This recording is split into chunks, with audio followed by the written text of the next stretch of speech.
A dark, eerie figure hovered in the air above the White Demon Castle. The female image, surrounded by dark energy, was filled with fear. Below the castle was a man called a holy white demon named Chen Bai.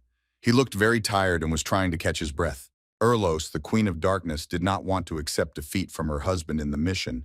She upset her very much, and the queen was going to punish her ward. Chen Bai was not happy with what Erlos had just said. He was very worried about his situation and did not understand what would happen now.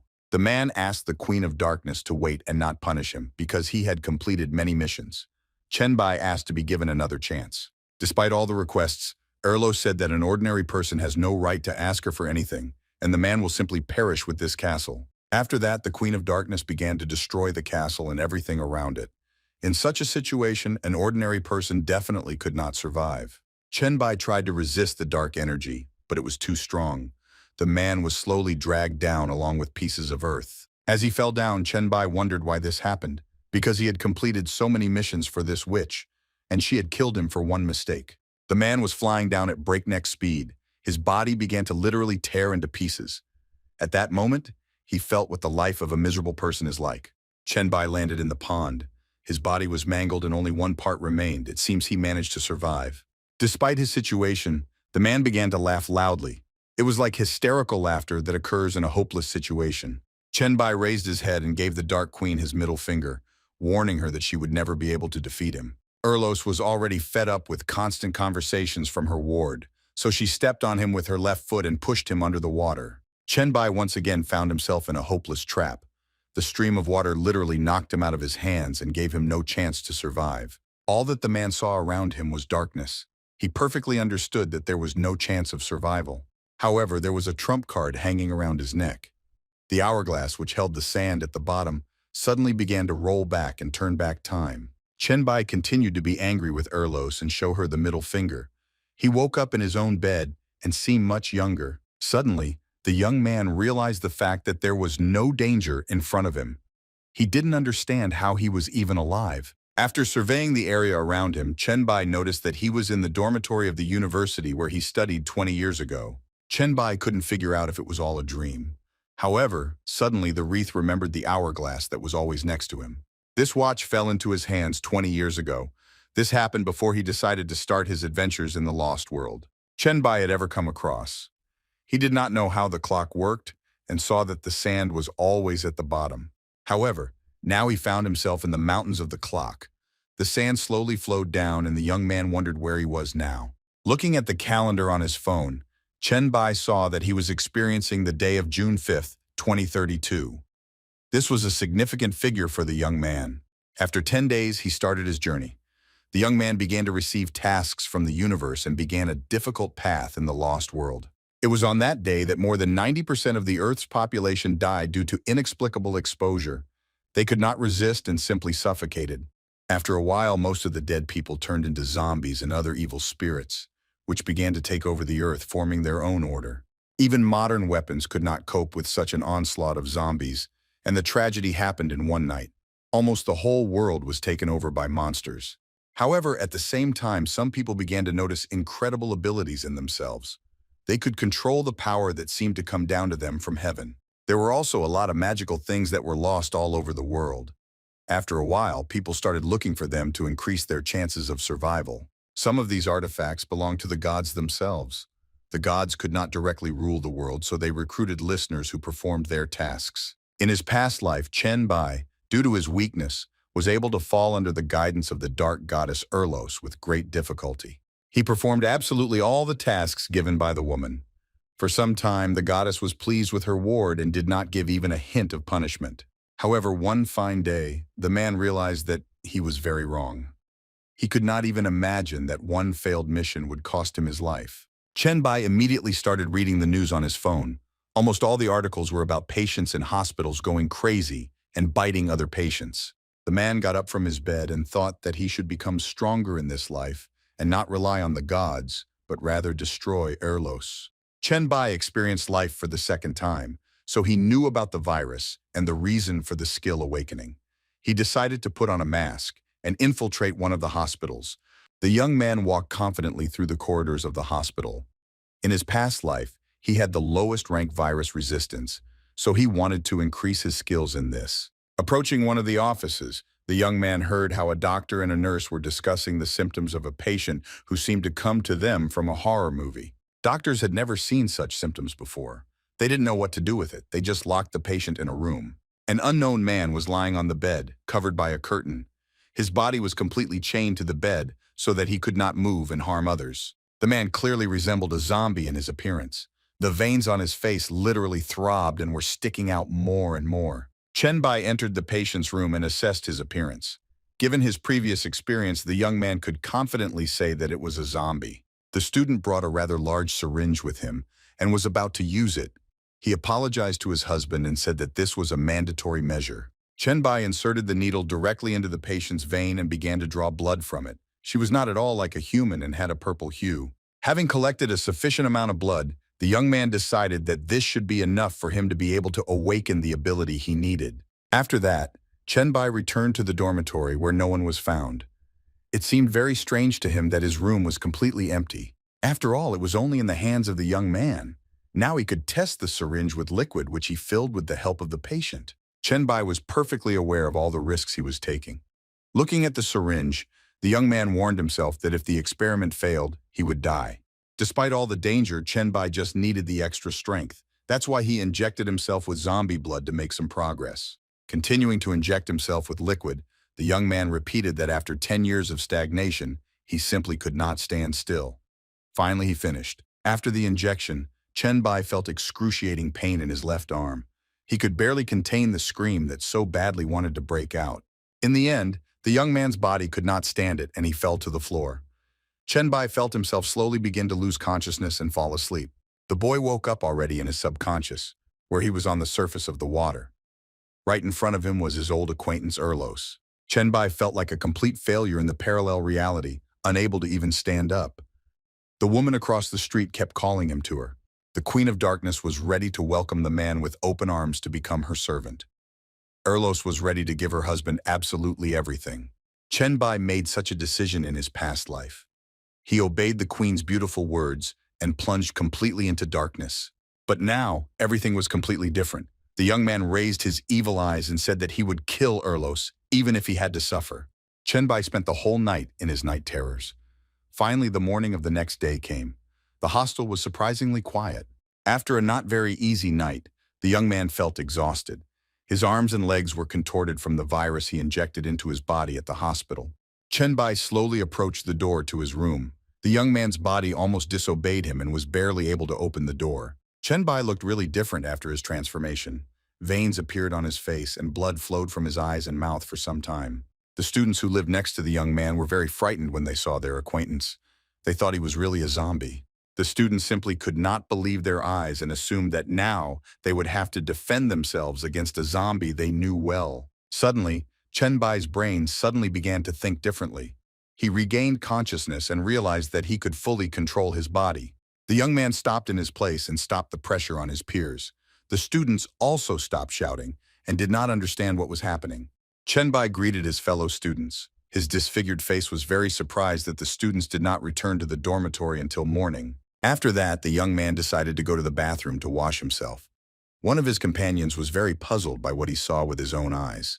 Chenbai didn't care what his peers thought of him. The young man confidently entered the bathroom and stopped at its door. After that, he went to the mirror and smiled sinisterly. Chenbai realized that his plan had worked and the zombie virus had failed to kill him overnight. The only thing the young man did not know was how much his ability level would increase after awakening. He wanted to find out as soon as possible. Suddenly, Chenbai began to hear the voice of the universe around him. The voice congratulated him on the status of a pioneer and a rather early awakening. The young man was pleasantly surprised that he had already woken up. He reached for his specs, which were surprisingly available so quickly. After reading them for a while, Chenbai realized that this life would be very different from the past. He really liked the characteristics. A sinister smile appeared on the young man's face, reflecting his inner state.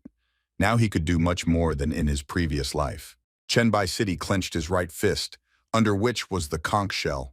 He didn't even notice how he almost completely crushed her. After that night, Chenbai was no longer an ordinary person. After awakening, he was able to achieve the divine status of the Virus King of the SSS rank. Bai said again that the Virus King is the strongest ability of the virus class. With its help, he could absorb and genetically modify viruses. However, now the young man could only absorb viruses at close range. He needed to absorb as many viruses as possible to level up. Bai immediately went to the hospital as it was the best place to find pathogens that could affect his skills. Suddenly, the young man stopped at the entrance to the institution and looked in front of him in surprise. He just couldn't believe that this was really happening now. People left the hospital very quickly, escaping from the zombies. Bai just stood at the entrance and watched the commotion. Some people were not very lucky and ended up on the ground. After that, they were bitten by zombies, which significantly increased the population of monsters. One of the runners informed Bai that the zombies wanted to take over their planet and the end of the world would soon come. The young man was still surprised. He had not seen a day like this in his memories, but he suddenly remembered that there had been 3 similar cases of zombie rebirth in Jiangcheng City. One of them was a hospital closed for quarantine. Bai could confidently conclude that he was in this particular hospital. The man behind the young man tried to stop him, warning that if he encountered a zombie, he would turn into a monster. Bai knew perfectly well what he was getting at. Despite the words of the young man makes friends from his place and went to meet the monster. The young man very kindly met the zombies on his way. Placing the group on his face, Bai easily knocked the monster to the floor. With the same hand, the young man used the ability of the Virus King and began to suck the virus from the zombies, which gave him points to strengthen his abilities. Bai himself didn't know how it worked yet, but he could already feel the strengthening in his body. He really liked his new ability. After the young man absorbed one zombie, another appeared on his way. Bai asked to take his time as everyone would have their turn. An incredible queue of zombies really lined up to receive the young man. They were ordinary people who were infected with modified bodies. Meanwhile, zombies have taken over almost the entire hospital. In the toilet on the 4th floor, one of the monsters tried to break into one of the cubicles. Inside was a doctor who was shaking with fear. At some point, the man realized that the door would soon break and his inevitable end would come. The doctor had absolutely nowhere to run. He was in 4 walls and understood that it is already possible to say goodbye to life. Hysterical tears appeared on the doctor's face and he turned his head back. Behind him was a nurse with red hair. The girl was sitting on the floor and crying from hopelessness. She asked Dr. Liu, "Hey, they won't be able to find a way out of this situation." The doctor was no longer in control of himself in this situation. The nurse noticed that something was wrong with the man and asked why he was behaving like that. Liu Feng rushed at his assistant and said that he had wanted her all his life, and now was finally the moment when he had nothing to lose. However, the zombies did not let the man do his job. The monster broke the door of the toilet with his hand and now began to threaten the man. Liu Feng was not very pleased with this turn of events. He saw the zombie behind him and caught himself thinking that he didn't want to die. Liu Feng suddenly grabbed the nurse's hand. The girl was very scared at that moment and demanded to let her go, but the man did not obey. The doctor pulled the nurse with all his strength, lifting her from the floor. The girl continued to scream, ordering her to let go. However, Liu Feng had other plans for his charges. He threw her body at the monster and shouted loudly that he would live. After that, the man rushed to the first window that came his way. He was perfectly aware that he was now on the 4th floor. The doctor faced a very difficult choice. He was on the 4th floor and didn't want to jump, but there was a zombie behind him. In the end, Liu Feng made a difficult decision and broke the glass on his way. The man threw himself out of the window and ended up in free fall. However, he was not the only one who took this difficult step. The zombie chasing the man also jumped out of the window and flew after his target. Liu Feng still did not jump down and lingered on the 4th floor. He managed to trick the zombie, but the man himself was not in the best condition. Just a few minutes passed and Bai destroyed almost all the zombies in his path. There were more and more monsters on the floor. After cleaning up, the young man went inside the hospital because he needed to know something. He also met a lot of zombies on his way here. Suddenly, Bai stopped when he saw a barely alive body on his way. He immediately realized that this was exactly what he needed. The young man approached the unconscious nurse and saved her from the zombie who was on top of her. The girl lay motionless on the floor. She had a rather unpleasant appearance, but she was still alive. Bai could conclude that the nurse had been bitten very recently. After that, the young man put his hand to her head and decided that he had enough time to save her. He decided to use the absorption technique. Bai knew that the police and military would be coming to the hospital soon, so he needed someone who knew the whole hospital well. The young man began to absorb the poisonous zombie energy from the girl's brain. He believed that by absorbing the virus, he would be able to save the nurse. Finally, the girl opened her eyes after a few minutes. She has already said goodbye to life, but suddenly it is clear that she is still alive. The nurse immediately got up from her seat and looked around. Chenbai could be sure that his technique was successful. The girl turned to face the young man and thanked him for his help. She was infinitely grateful that the stranger had saved her. Chenbai helped the nurse to her feet and asked if she had lost her memory. The girl replied that she was completely healthy. After that, the young man asked her for help. The nurse felt very uncomfortable and said that she would certainly help, but she needed to change. Chenbai grabbed the girl's hand and said that there is no time for this. He asked the nurse to show him the way to where all the viruses are stored. An ordinary girl brought the young man to the laboratory. The zombies had already visited. Just at the entrance to the laboratory lay a dead human body. The nurse told where all the viruses of the hospital are and where the viruses of individual patients are. Chenbai chose a few and said that it was quite enough. After that, the young man began to pour all the viruses into one flask. The nurse wanted to ask what he was doing, but the stranger asked him to be quieter. Filling the half-liter flask halfway, Chenbai began to swallow it. Inside were several different viruses that were very dangerous. But not for the king of viruses. He absorbed absolutely all of the poison with his technique and remained whole and unharmed. Looking at his hands, the young man thought that thanks to this, he could strengthen the zombie virus. This could be done by absorbing other viruses. Chenbai chose exactly the right moment to pump up his skills. He knew that the zombie virus could evolve into several other viruses. Specifically, it was a virus of light and darkness that was created to absorb and evolve. That was exactly what he needed now. Suddenly, the man's spiritual practice was interrupted by a girl who informed him that zombies had reached the laboratory and were going to attack them. At the entrance to the laboratory, you could really see a monster. Chenbai asked the nurse to calm down and just stay where she was. After that, the young man instantly moved from his place and headed in the direction of the zombie. The girl was simply shocked to see such a speed. Chenbai grabbed the monster by the throat and estimated its approximate weight. It was a great opportunity for the young man to test his new skills. After squeezing the monster's throat as much as possible, Chenbai's hand began to emit a strange dark energy that slowly began to consume the monster's body. The zombie himself was not happy that he visited the laboratory. He absolutely could not do anything with the dark vines that enveloped his body. The monster tried to resist, but it was all in vain. The young man's skills turned out to be much stronger than his worthless poison. Chenbai was very pleased with the result. With the help of evolutionary absorption, he was able to absorb absolutely all the energy of a zombie. In the end, there was absolutely nothing in his right hand. The young man absorbed all the energy and poison contained in the zombie. Chenbai was pleasantly surprised that he was able to absorb the monster quite quickly. After that, he again returned to the nurse. The girl looked very frightened and confused. She could not put the two words together and wanted to ask what the man had just done. Chenbai looked at the girl and asked if it really scared her. The nurse at that moment just wanted to get out of this building. The girl began to breathe deeply and slowly, trying to calm herself. She did not want to believe that the man in front of her would turn out to be a murderer. The nurse said with confidence that the young man saved her, so she agrees not to reveal his secret if he leaves her alive. Chenbai very easily agreed to these conditions and presented his name.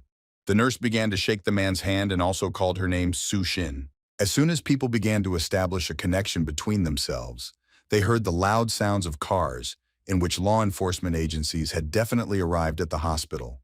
Chenbai said that now the military and police will surround the hospital from all sides and kill the zombies, so they should get out of here immediately. The boy grabbed the girl and dragged her to the roof, where they could escape. Su Xin tried to understand why they were running away, since they were not zombies. Chenbai explained that they didn't have time to go down to the first floor, so it was easier to escape through the roof. Meanwhile, they were being watched by a monster. Encountering a fairly large zombie on his way, Chenbai assessed the situation as bad. They were forced to stop at that moment. The young man immediately threw the girl behind him so as not to expose her to danger. Chenbai was preparing to face the monster alone. However, everything turned out not at all as the young man assumed. The zombie's attention was completely focused on Su Xin, who was a little to the right. Feeling that the monster's gaze was on her, the girl was very scared. At that moment, she realized that the zombie was targeting her for some reason. The monster wasn't going to just stand there and stare at people. He let out a loud cry and rushed into battle to tear the living flesh to shreds. Chenbai wasn't going to let the zombie through him. He stood up for the girl, covering her with his own body. The young man spent a few seconds fighting the monster, and a wound already appeared on his hand. Blood flowed steadily from his left hand. Despite this, Chenbai felt completely normal. He was very interested in continuing the fight and seeing what the monster could do. The young man still had many trump cards up his sleeve, and he was eager to use them so that the virus of darkness and light would continue to evolve. The zombie was not going to stand still for long, and at the same moment he moved from it. In a split second, the monster was right in front of the young man's face. Chenbai wasn't about to just stare at his opponent, so he pushed off the ground to avoid getting hurt too much in battle. The young man jumped high into the air and laughed to dodge the powerful blow of the monster. The zombie did not expect that the enemy would be so fast. Chenbai instead decided to immediately counterattack his opponent. He swung his right leg with all his might and struck the opponent. The zombie did not have time to react to this blow, so he was forced to take it. The opponent's powerful kick hit the monster right in the face. Chenbai, meanwhile, pushed back and flew over his opponent. He saw that he did absolutely no damage to the zombie. In addition, the monster was able to deliver quick, powerful blows. The young man barely managed to dodge one of them, raising his head. Landing on the ground, Chenbai decided to prepare a bit for the next attack and retreat. He needed to gain more strength. However, Zombie was completely against the young man doing something like that. He immediately moved from his place and headed in the direction of his opponent. Chenbai decided to absorb the weak zombie. Observing his current opponent, he concluded that they were almost equal in strength. Absorbing the energy of the zombies on the floor, the young man swung his left fist to attack. His arm was completely covered in dark vines. Meanwhile, the monster continued to advance and did not think about defense at all. He paid for his imprudence and took a blow to the chest. Chenbai pressed his enemy against his back, leaving a mark on his chest from the previous attack. The zombie started screaming in pain. The young man felt that his blow would not cause any damage to the enemy. He admitted that this fight was the most difficult in his life so far. Given the circumstances, Chenbai decided to retreat. He jumped away from his opponent so that he could not attack him by surprise. The young man tried to keep his eyes on the monster. The zombie began to fall to the floor after receiving a powerful blow between his ribs. Despite this, he still remained on his feet. The color of his eyes changed and the zombie became very angry. He was ready to tear a person to pieces. Chenbai did not observe any positive effect from his previous attack. The young man concluded that he would have to continue the fight for a very long time. Meanwhile, Su Xin wasn't going to just sit on the sidelines either. She quickly ran to the fire hydrant and decided to break his elbows. The girl felt extremely insecure, but she had to do something to win. She took out the axe and turned to face the young man. Su Xin shouted loudly so that Chenbai could hear her. After that, the nurse swung an axe, warning the young man about it. The girl threw the axe directly in front of her in the direction of the ally. She wanted to help him and at least provide help in the form of weapons. Chenbai has absolutely no time to wait for the axe. The young man noticed how the monster was already an arm's length behind him. He had to react quickly to the powerful blow of the zombie. Now the monster was using its sharp claws to bring its victory closer. While in the air, Chenbai finally waited for reinforcements and caught the axe from Su Xin. The young man did not forget to thank the girl for her help. After that, Chenbai stepped on the monster's shoulder and swung his axe, saying that now everything would end much faster. The zombie delivered a powerful blow to his opponent. The young man struck back with his axe, checking whose attack would be stronger. The monster felt the full force of the enemy's blow. A huge gash appeared on his chest, which was left by Chenbai with his axe. Cuts from the monster's claws were also observed on the young man's body. Despite this, he looked much better than his opponent.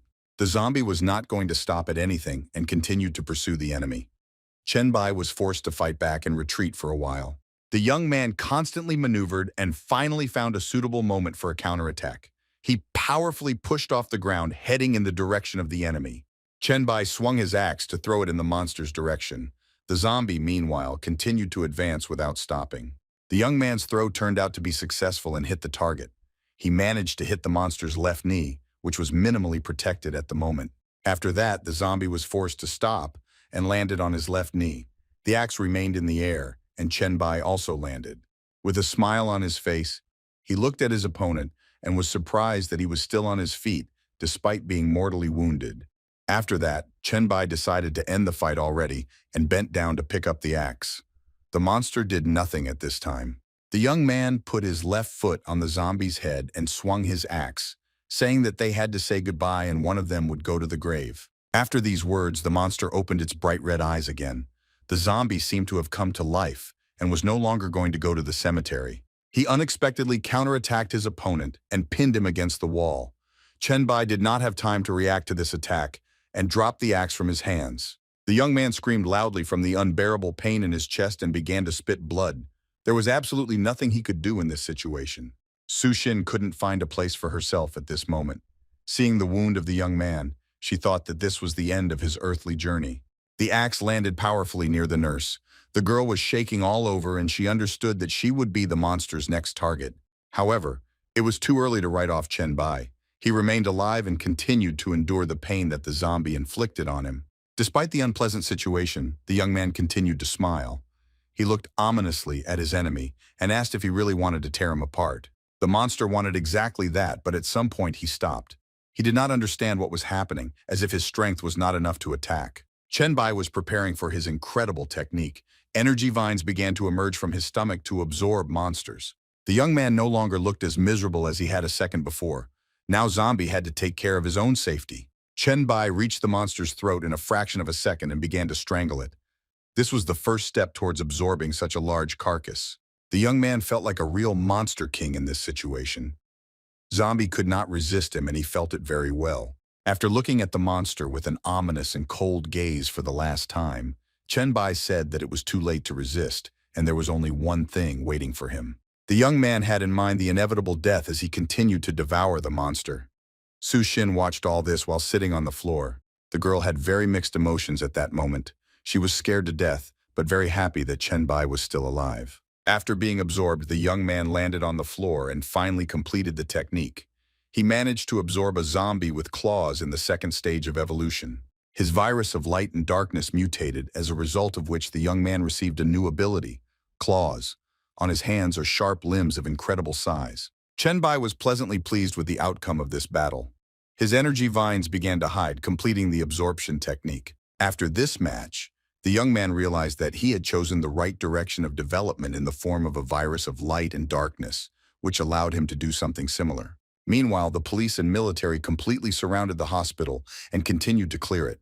On their way, they killed almost all the mutated people.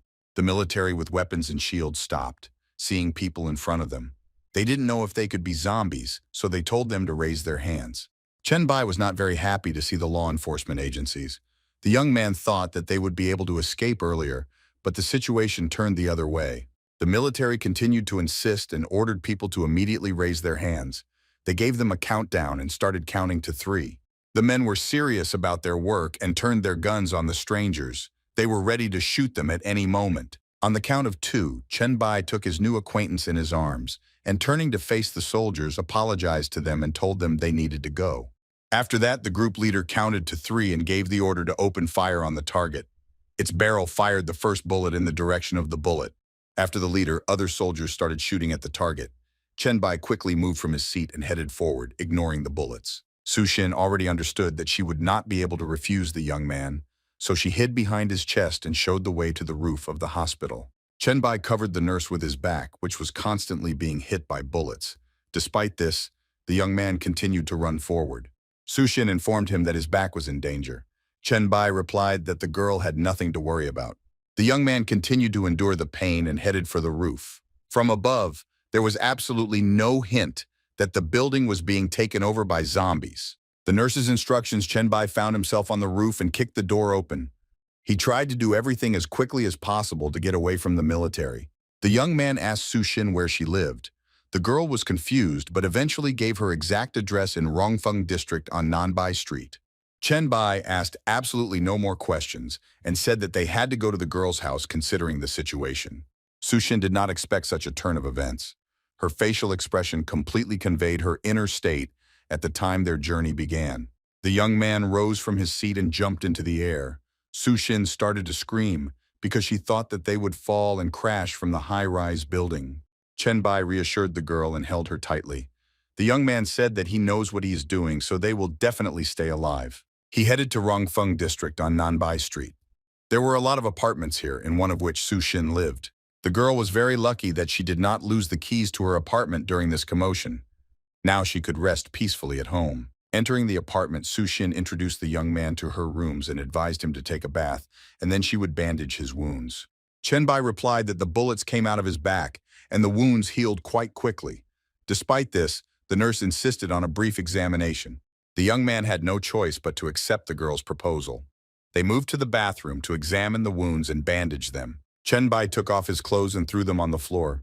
He looked very ancient given the course of events today. Sushin felt very uncomfortable as she examined the young man's body. She pointed out to him the wounds that must be bandaged. The girl also examined the young man's chest and abdomen, saying that they had not completely healed, so you need to be more careful. The nurse felt very strange emotions at that moment. She began to blur, as if her thoughts were not occupied with medicine at all. Chenbai said that his body could recover very quickly if he had a good lunch with the delicious female body in front of him. The young man asked the nurse what she thought about this and whether she was ready to sacrifice her body for its recovery. Sushin replied that Chenbai would not eat her, because if he wanted to, her body would have already turned into fuel for the young man. Chenbai got as close as possible to the girl and said that she was wrong and he was just waiting for the right moment, which finally came. Having said that everything suits him now, the young man took off the nurse's overalls, behind which her lush breasts were hidden. Sushin did not expect such a harshness. Despite this, the girl was not going to put up any resistance. She told the young man that he could eat her after taking a shower. Chenbai agreed and kissed the girl in her bath. Sushin was just shocked, but she was in no hurry to push her partner away. The girl hugged the young man by the neck and they continued the affair under the shower. Sushin felt relaxed for the first time in days. The partners did not think about anything at all, being together in the bathtub, the door of which was open. Meanwhile, someone's phone was bursting with messages. It was a mobile phone, Chenbai. His friends in the joint group tried to understand where the young man had gone. They could not get in touch with him. The next day, Chenbai went shopping. He already knew about the events in the city of Jiangchen, which put the lives of local residents in danger. The woman walked through the streets of the city and read the news about the case in the hospital, as well as the bombing of the district, which seemed simply abnormal. Most of the attention was focused on the war with monsters. Chenbai knew little about the last two cases as he was not present there. Although there was a lot of information freely available, the young man drew attention to the fact that local residents are practically not bothered by the situation happening around them. Suddenly, Sushin called the young man and informed him that just recently 2 strange men came to her, talking about meeting Sun Jiqiang. Chenbai asked if the girl was sure about it. Sushin replied that she couldn't be wrong as she could see and hear the men through the door. Chenbai told the girl not to give any information and to ask them to wait outside the door. Sushin had no choice but to earn just that.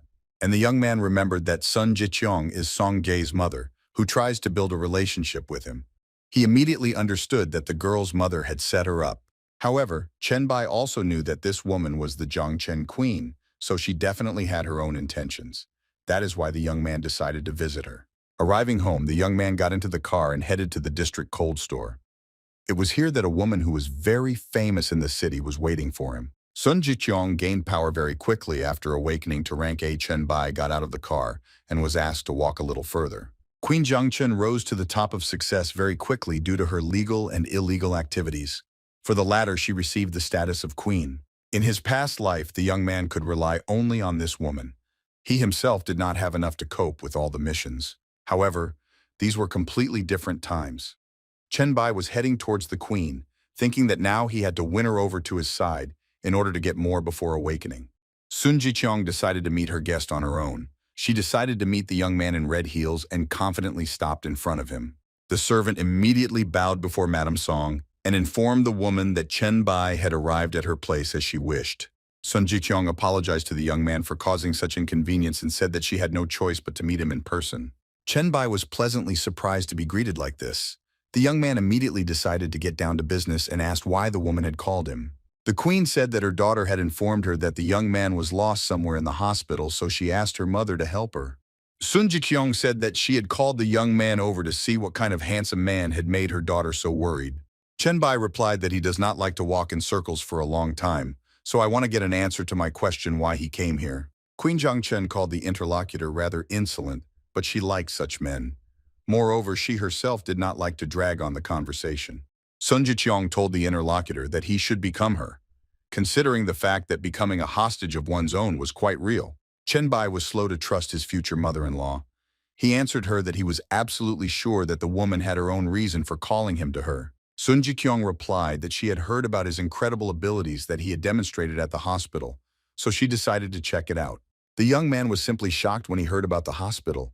He did not understand how this was possible because there was practically no one around. Chen Bai asked the woman how she was able to find him so quickly, since he had destroyed all the energy sources inside the hospital that day. Queen Zhang Chun reported that as long as the young man was between the dining room and the observation room, her people managed to spot him.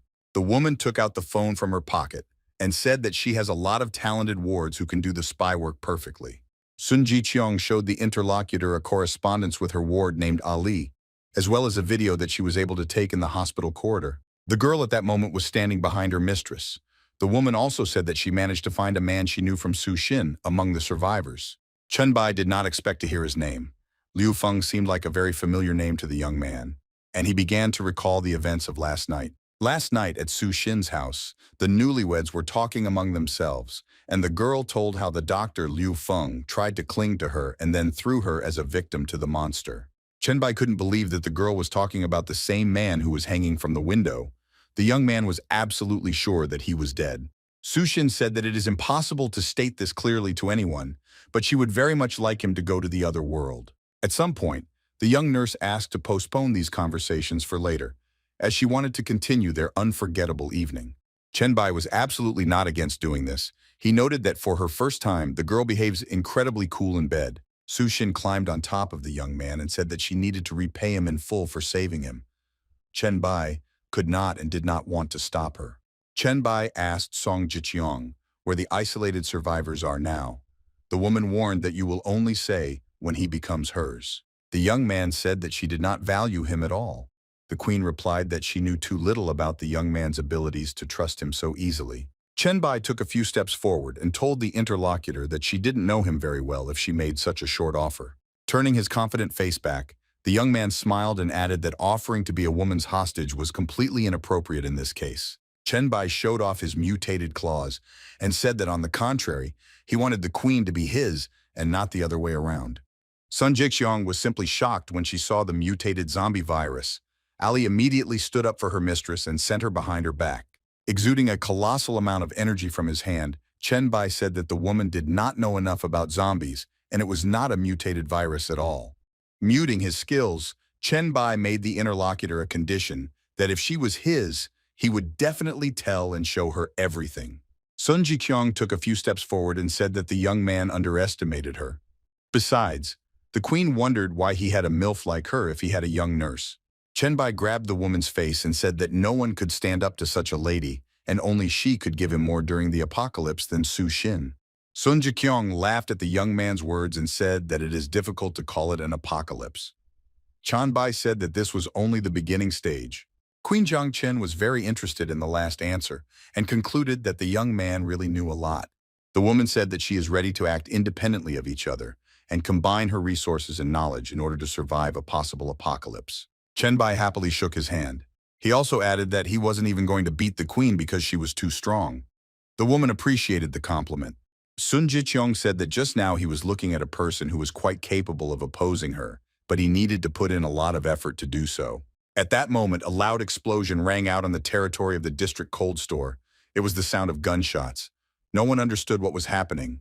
At the scene of the explosion, law enforcement agencies and Queen Jiangchun reported that Commander-in-Chief Huang yesterday privatized part of the warehouses with zombies and survivors. The police representative also had to tell the woman. He informed her that there was now shooting from Huan's side. Sun Qiqiong was just shocked to hear this information. She did not understand how this is possible, because the zombies are almost immobilized at this moment. Chen Bai listened carefully to the dialogue all this time and came to the conclusion that people were able to guess very quickly that zombies become slow when the temperature is low. The young man constantly scrolled through moments from the past in his head and tried to understand what day all these refrigerators and incomprehensible mutations were connected with. Suddenly, Chen Bai froze in one place and wondered if the area would be bombarded by law enforcement today. Based on this situation, the young man offered to go to help the commander-in-chief. The young man, of course, had his goal to get his new mutation. Meanwhile, the military and a policeman attacked the mutated monster. They fired a lot of bullets at him, but it was all in vain. One of the cops shouted loudly, ordering the others to disperse as he was about to throw a grenade right into the monster's mouth. Immediately after his screams, the man took out a check from the grenade and threw it in the direction of the monster, trying to aim at the giant's mouth. He did not manage to get into the mouth, but the monster did not expect such a turn of events. Several unknown projectiles landed on the zombie's back. A huge smoke screen formed on the territory of the warehouse, through which nothing could be seen. Literally for a second, the giant monster calmed down. Despite this, the policeman continued to watch for the zombies without removing his weapon. It turned out that it was not in vain. The zombie blew away the smoke screen and appeared in front of the people in his new formation. He mutated again, and a completely different face appeared on his head. Commander Zhao concluded that there was no point in attacking the monster with the current weapons, so he called for reinforcements with a more powerful arsenal. Sun appeared behind the commander Jiqiang. She told the man to order his men to cease fire and retreat. The woman explained her decision by the fact that ordinary people will not be able to break through this mountain of meat, so it is better to retreat and avoid a large number of victims. Commander Zhao replied to the woman that it was impossible. He said that the monster is too fast, so soldiers and civilians will not have time to evacuate. Meanwhile, one civilian named Lu Li was in danger. She was lying on the floor and could not do anything with the giant monster. Sun Jiqiang continued to insist and said to take the troops back. She explained that she had a much bigger fish. Chen Bai suddenly appeared on the battlefield and gave the monster a powerful blow with his claws, leaving a hole through its body. Lu Li was miraculously saved. One of the soldiers caught her and asked if she was all right. The girl answered positively. Chen Bai was amazed at how strong the monster's body was. He admitted that if he had hit harder, he would have definitely broken his arm. The young man rushed into battle with the monster with the understanding that brute force alone would not be enough here. The monster swung its arm to attack. His stroke was too slow for a human. Chen Bai was able to easily avoid the collision and after that, cut the opponent's hand into several pieces. The zombie became very angry after this situation and rushed at his abuser with loud screams, trying to get revenge on him for this. Chen Bai was forced to retreat several meters, sliding on the ground. He perfectly understood that the monster would not be able to last long with such an injury. At some point, the young man stopped and confidently looked into the eyes of fear. It was at this moment that the zombie before his eyes began to lean to the side. The monster could not withstand a rather serious injury and leaned to the side, hitting the wall. Pieces of meat literally began to land under him. Commander Zhao was simply shocked by the young man's abilities. He asked the woman if she had raised this monster. Sun Jiqiang replied that he was an ordinary young man, but extremely talented.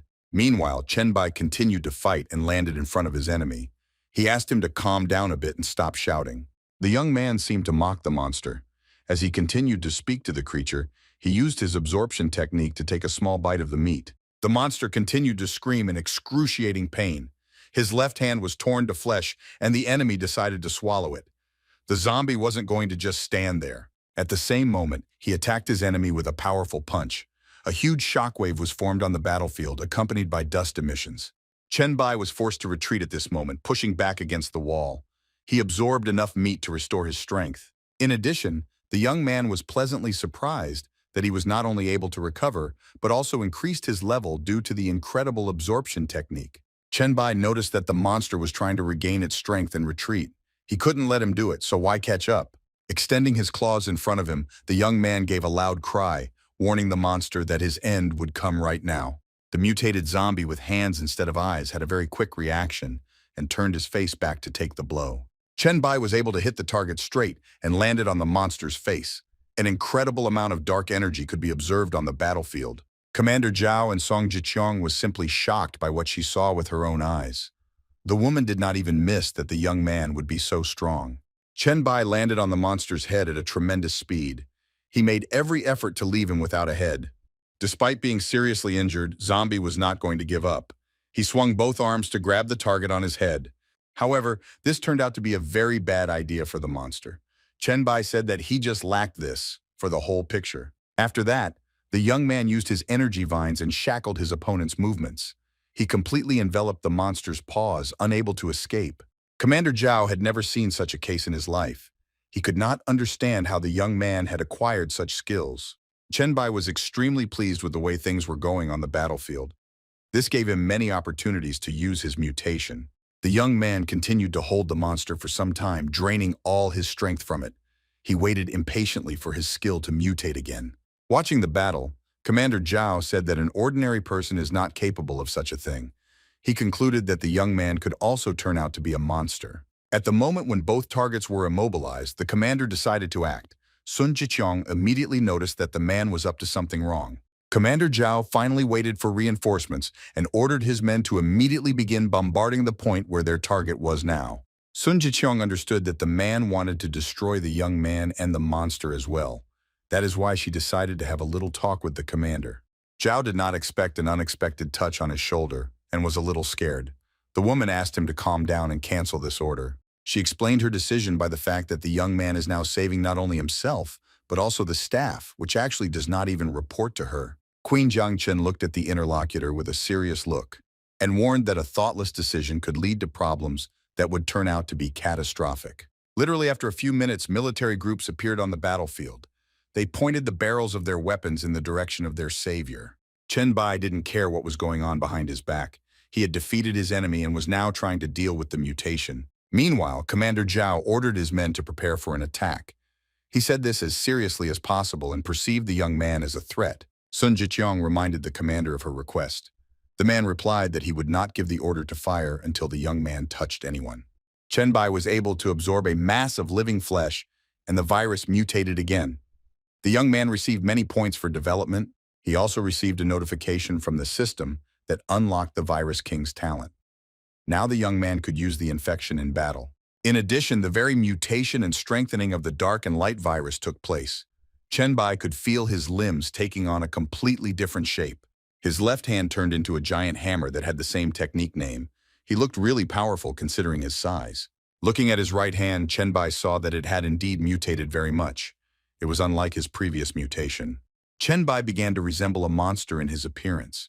His hands were different in shape, but had the color of dark energy. The young man perfectly felt the incredible strength in his left hand. He was looking forward to testing his new hammer. Concealing his skills, Chen Bai suddenly remembered that he had received another reward from the defeated opponent for today. The young man took out from his inner pocket a ball of meat which was called the core of the mountain. This item was very, very rare in reality. Chen Bai knew that this core could be used to create a giant wall of flesh and blood that could grow endlessly. The young man began to think about testing the core right now and feeding it to the monster to test the walls and blood. Chen Bai heard a familiar voice behind him and immediately hid the item in his pocket. Sun slowly began to approach him, Jiqiang. The woman did not approach the young man alone and approached the girl who was next to her, saying that she really wanted to meet the young man. It was Lu Li whom Chen Bai had saved from the monster's giant hand. She wanted to meet and thank her savior. After seeing the girl, the young man said that he knows her well because of his journalistic work, so they can keep their names to themselves. Lu Li was pleasantly surprised that her savior was only familiar with her. The girl thanked the young man for saving her twice. Chen Bai immediately realized that the journalist was in the hospital that day. The young man asked the girl if she had any photos or information. Zhao interrupted their dialogue. He asked the young man to pay attention to the fact that Commander Huan wanted to see him immediately with him. Chen Bai knew about his own skills or any information about the monsters. Chen Bai remembered Commander Huang Xingchu's face well. This was one of the few characters that the young man could not throw out of his imagination. This man in his past life was in charge of a warehouse where the weak awakened gathered. Everyone was afraid of the commander because he simply bullied people. Chen Bai was one of the low-ranking awakened, so he was familiar with a commander that made it impossible for most people to even eat properly. The man knew that for trying to escape, Huang Xingchu would call a person a traitor to his native land, and after that he would execute him mercilessly. Considering this fact, Chen Bai decided not to stay in this place any longer and left it until the commander called him a traitor. Chen Bai asked his partner if he should go to the meeting with the commander. Sun Jiqiang replied that this would be the most unreasonable decision. A pleasant smile appeared on the young man's face. He completely agreed with the woman, so he decided not to answer the military man. Meanwhile, Sun entered the arena. Jiqiang said that she would now deal with this situation without any Commander Huang. The military man opposite was simply shocked by such an answer. He asked Queen Jiangcheng if she even understood her responsibility to the country. Sun Jiqiang did not like the man's words very much. She took several confident steps forward, clicking her heels and covering the soldier's mouth. The woman sent her interlocutor far away and asked her to convey to Commander Huang that if Chen Bai is so important to him, then let him crawl here himself. Commander Zhao did not know how to behave in this situation at all. He literally could not find the words in his arsenal to answer the interlocutor. Suddenly, one of the commander's charges asked the man what they should do about the riot that had suddenly broken out in the isolated awakened area. Chen Bai was very interested in this information when he heard about this area. He asked if Liu Feng was among the awakened ones. Receiving a positive response from a military rank below, Chen Bai was overjoyed. He said he needed to see the man in person. Commander Zhao decided not to contradict his interlocutors anymore. He ordered the ward to release Liu Feng and bring him here. After some time, the man was already at liberty. He was overjoyed and assumed that his father had finally secured his son's release. Liu Feng was the son of Liu Huainuna, a retired chief physician who was very well known throughout the city and had many connections. Despite the man's joy, no one supported him. Only one young man from the crowd took a few steps and put his hand on the man's shoulder. Chen Bai decided to act immediately at the first touch. Placing his hand on the man's shoulder, the young man immediately infected his zombie with the virus by touch. Liu Feng did not suspect anything at this moment. Chen Bai greeted his old acquaintance and said that they needed to brush up on a few issues. The young man reported that Su Xin wished the man dead because he threw her to the monsters. Liu Feng could not believe that the girl was still alive. Suddenly, Chen Bai jumped a few meters away from the man and announced that he would now turn into a zombie. Liu Feng didn't understand what was going on. He was very angry with the young man and decided to teach him for empty words. At the moment of his movement, the face has already begun to transform and mutate. Liu Feng felt at some point that he could no longer control his brain. His eyes literally started popping out of their sockets. The half-zombie, half-human was rapidly closing in on his target. Chen Bai did not care about his situation at all at this moment. The young man was not going to just stand still. He decided to counterattack his opponent by using his new steel fist technique. Chen Bai delivered a powerful blow with his left hand, leaving his opponent headless. The blow turned out to be truly incredible. Commander Zhao, who was standing a few meters from the event, was left without a hat. His headdress was literally blown away by the shockwave. The man wondered how an ordinary person could do such a thing. Chen Bai, in turn, assessed that the enemy turned out to be stronger than he thought.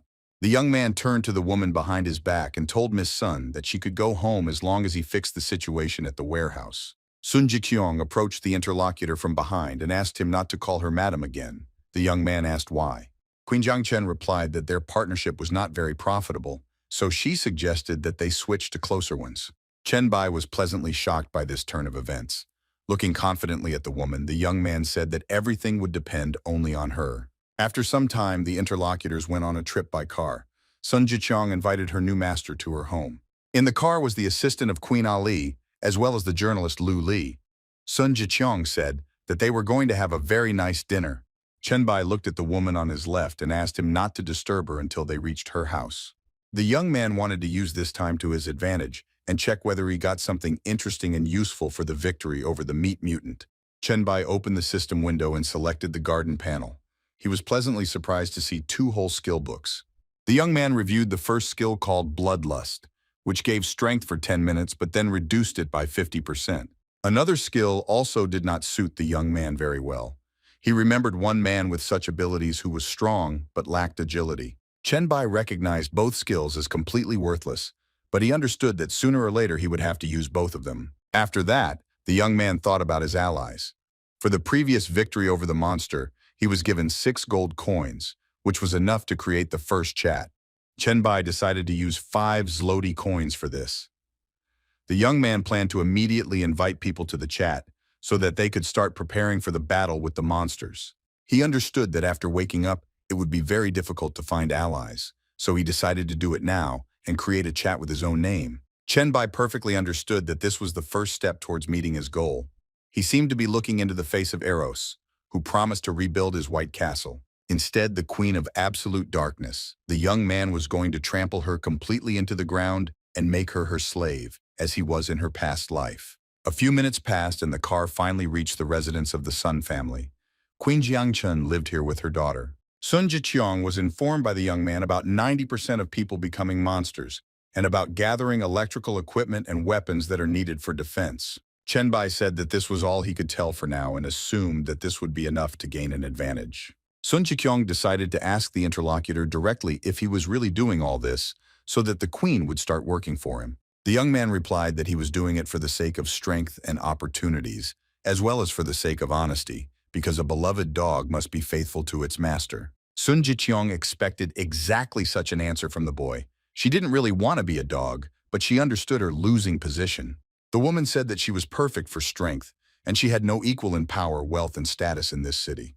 Chen Bai told the interlocutor that after awakening, the values will be completely different, and she will simply be made an ordinary slave in the market. Sun Jikyong immediately imagined her hanging over a whole crowd of people and being offered to buy her to make her a favorite household toy. The queen did not really like this course of events. She began to worry at this point. You could see drops of photos on her face. Sun Jikyong asked the young man then, "What is the difference between dogs and people who become favorite toys in his hands?" Chen Bai replied that the dog was ordered to do everything to realize the possibilities without the direct influence of the master, which he was to become. Based on the last answer, Queen Jiang Chun could conclude that if she doubted the young man again, she would lose her opportunity. Immediately after these words, the woman began to sink to the floor. Her red heels thumped loudly on the floor, making an unpleasant sound. After all, Sun Jikyong bowed before the young man on her knee and covered him in eternal loyalty. Chen Bai actually became her new master. The young man was pleasantly surprised by this turn of events. He was forced to admit that the status and opportunities of women have now become more useful. Chen Bai took the woman's chin and asked her to take a look at her beauty. Sun Jikyong did not resist and asked to ask the last question. Meanwhile, Luli and Ali waited for their allies in the living room on the phones. Suddenly, someone received a message on their phone. Luli jumped up. It turned out to be a message for Ali in the new chat 001. Sun Jikyong ordered her ward to send the journalist home so that she could rest and find a new person. Ali immediately approached Luli and asked her to go home to rest because she had to go through too much stress in these 2 days. The girl replied that everything was completely normal because she experienced much less stress than when she first met the wandering monsters. She could assume that it was from hopelessness or simply from Chen Bai's incredible strength, behind which she felt safe. Chen Bai took the phone from his new dog and suddenly saw that his daughter was calling him, wanting to talk to his mother. The young man looked at the phone and did not know if he should answer this phone call. He didn't really want to talk to Sun Gae. Finally, he picked up the phone, and Sun Gae asked why her mother had texted her to come home immediately after finishing her chores. Chen Bai said at that moment that he picked up the phone. Sun Gae was simply shocked and asked the young man what he did to her mother. Chen Bai replied that everything was fine with the woman, she just didn't have time to talk. The young man told the girl to return home immediately for an important conversation. Sun Gae said she would be there in 10 minutes and warned the boy that he would answer for all the unread messages she sent him. The girl decided to put a little pressure on the young man, but he abruptly dropped the phone. Chen Bai was not going to listen to his ex's inexplicable tantrums. Sun Gae was very angry, but she still wanted to get the boy. She said that sooner or later he would have to bow to her. Sun Jikyong asked the master if he could also protect her daughter. The young man replied that Sun Gae was too weak and spoiled. Chen Bai could promise was that he wouldn't let the girl turn into a monster after waking up if her mother tried hard. Sun Jikyong thanked her master for the kind gesture as she continued to kneel. The queen could not even think that such a thing would ever happen. After Sun Ji arrived home, everyone present immediately gathered and went to the secret warehouse where they had business. On the way, Sun Gi asked her mother how she had allowed such a thing to be done to her in the first place, because it was not like her at all. Sun Jikyong agreed with her daughter and replied that this is why she forbade him to meet her. The mother ordered the girl not to do anything when she got out of the car. Meanwhile, Chen Bai was already in an abandoned warehouse with Ali, who informed the young man about a structure where zombies could most likely be. The woman reported that there used to be an underground casino here, the owners of which turned into monsters, and now it is not clear what is happening here. Chen Bai was also informed of 160 people who resembled meat mutants. This information greatly interested the young man. Chen Bai immediately assumed that it could be a zombie farm, but rejected this option, because 160 meat monsters definitely did not get used to this building. The young man asked Ali if she really checked all the information about the zombies. The woman replied that any information led to exactly this warehouse. Meanwhile, reinforcements arrived at the abandoned warehouse in the form of Queen Jiang Chun and her daughter. Sun Gae, as promised, spent herself as calmly as possible. Chen Bai stayed with his thoughts for a while and came to the conclusion that someone is gathering monsters in one place, but who is not clear. The young man was looking forward to meeting this person, because even the military did not dare to keep more than 10 monsters, and here there were as many as 160. Bai began a good warm-up before facing the zombies. At some point, the young man ordered the guards to open the gate. Two men approached the iron curtain from both sides and started pulling at the same time. A hole began to form in the center, which continued to grow. At some point, monsters literally started to fall out of there. One of the guards rammed into the wall, hoping that he would not be hit. Zombies literally flew in the direction of their target. They turned over in the air and knocked each other down, not allowing passage. Meanwhile, Bai was waiting for them a few meters away. He continued to watch the opponents, slowly kneading his hands. At some point, the young man still decided to join the fight. He delivered the first kick, immediately sending one opponent to sleep. Su Xin was also present on the battlefield. Today, she acted as a cameraman, recording every moment on the battlefield. Sun Gi just couldn't find a place for herself at this moment. She was terribly shocked by what she saw with her own eyes and almost lost consciousness. Bai, meanwhile, was just doing his job. He defeated the zombies one by one and then completely absorbed their minds and bodies. Just a few minutes passed, and the number of zombies killed had already reached 300. Bai stood over the bodies of the defeated enemies, waiting for a reward.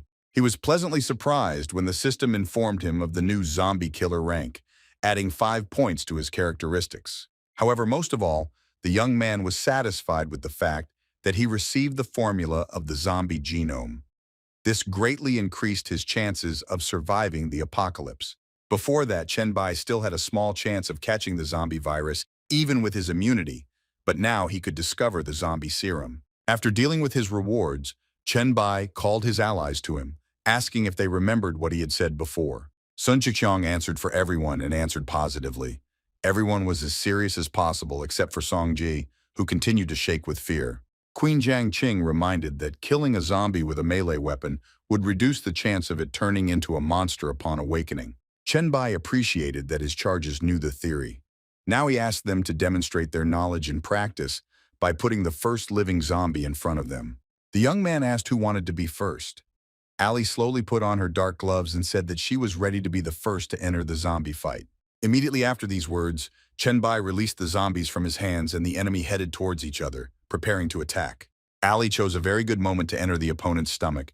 The woman simply turned him upside down with her bare hands. After that, she powerfully threw her opponent's body straight to the floor, creating an incredible shockwave. The battle could be considered over. The zombie could not withstand such a load. His bones began to crack at the seams from such a collision. The monster spat out blood from its mouth. Bai appreciated Ali's skills. He described her as incredibly fast and deadly, which he considered very necessary skills in today's environment. Sun began her battle Jiqiang. She carried a powerful blow with her bat, but the match did not end there. The woman was forced to finish off her opponent with several more blows to the head. She was, until she was sure that zombie was dead. Bai was less impressed with the current battle because Song Jiqiang couldn't kill the zombie with the first hit, although she was able to in 10. After that, Su Xin had to enter her battle.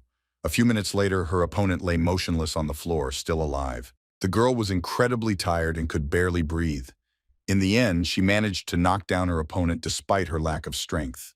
Bai understood that the nurse was too weak, but they tried very hard and still managed to knock the enemy to the ground in a few minutes. Now it was Songji's turn. She was incredibly afraid, but the mother insisted that her daughter gather her strength and tear the zombie to pieces. These words did not make the girl feel better. On the contrary, she became even more afraid and let the liquid under her because of the incredible fear of the battle. Sun Gea began to shout loudly that she would not be able to join the battle. Sun Jiqiang tried to calm her daughter down, but she continued to throw tantrums. Bai looked at the girl's situation and immediately realized that nothing would come of it. The young man called the last match an absolute failure. After that, he ordered his wards to get out of this warehouse. Sun Jiqiang was surprised that everything happened so quickly.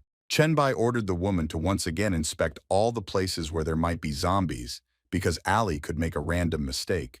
Sun Jiqiang asked the young man if he would not do anything with Songji. Bai replied that he didn't care at all and let mother take over her daughter's training now. Queen Jiangcheng had one strong argument and reported that she did not have the power to protect her daughter from the virus in case of accidental infection. Immediately after these words, the young man took out a piece of paper from his inner pocket and gave it to the woman. Sun Jiqiang asked what it all meant. After looking at the piece of paper, the queen understood everything herself. She received at her disposal the formula of the genome, which had a very complex structure. Chenbai said that the woman could do whatever she wanted with it, even creating her own genomes by replacing elements. This was the universality of the formula. Sun Jiqiang was very grateful to the host for the gift. She said she promises to guard this formula like the apple of her eye. After that, the woman bowed low before the young man. Chenbai said to immediately start the task and not forget to report on his work. After that, the young man started his newly created chat. He saw that his message on the forum was read by a lot of people. Chenbai could not even imagine that so many people would contact him, although he was forced to admit that not all of them were adequate. The young man opened one of the correspondences and saw that someone with a very strange nickname was constantly trying to get an answer, literally demanding it. Chenbai called this person an absolute clown because she does not understand the full value of this chat. The young man immediately weeded out such people. Chenbai wrote back to people a lot. He asked people what their talents were before adding them to his chat. Having reached an agreement with one participant, the young man added a person with a nickname to the chat, Hanxiao. It was the same clown who changed his name. Chenbai continued to chat with his allies and suddenly saw that a man named Mizukawa wanted to join the chat. The young man could not understand whether this is the same Mizukawa, who in his past life received the title of the strongest patron of water of all. Chenbai really liked this development of events because he needed such allies. The young man looked forward to the continuation. Chenbai immediately wrote back in the chat to people that they could invite their friends to join this chat if they really wanted to help fight the monsters.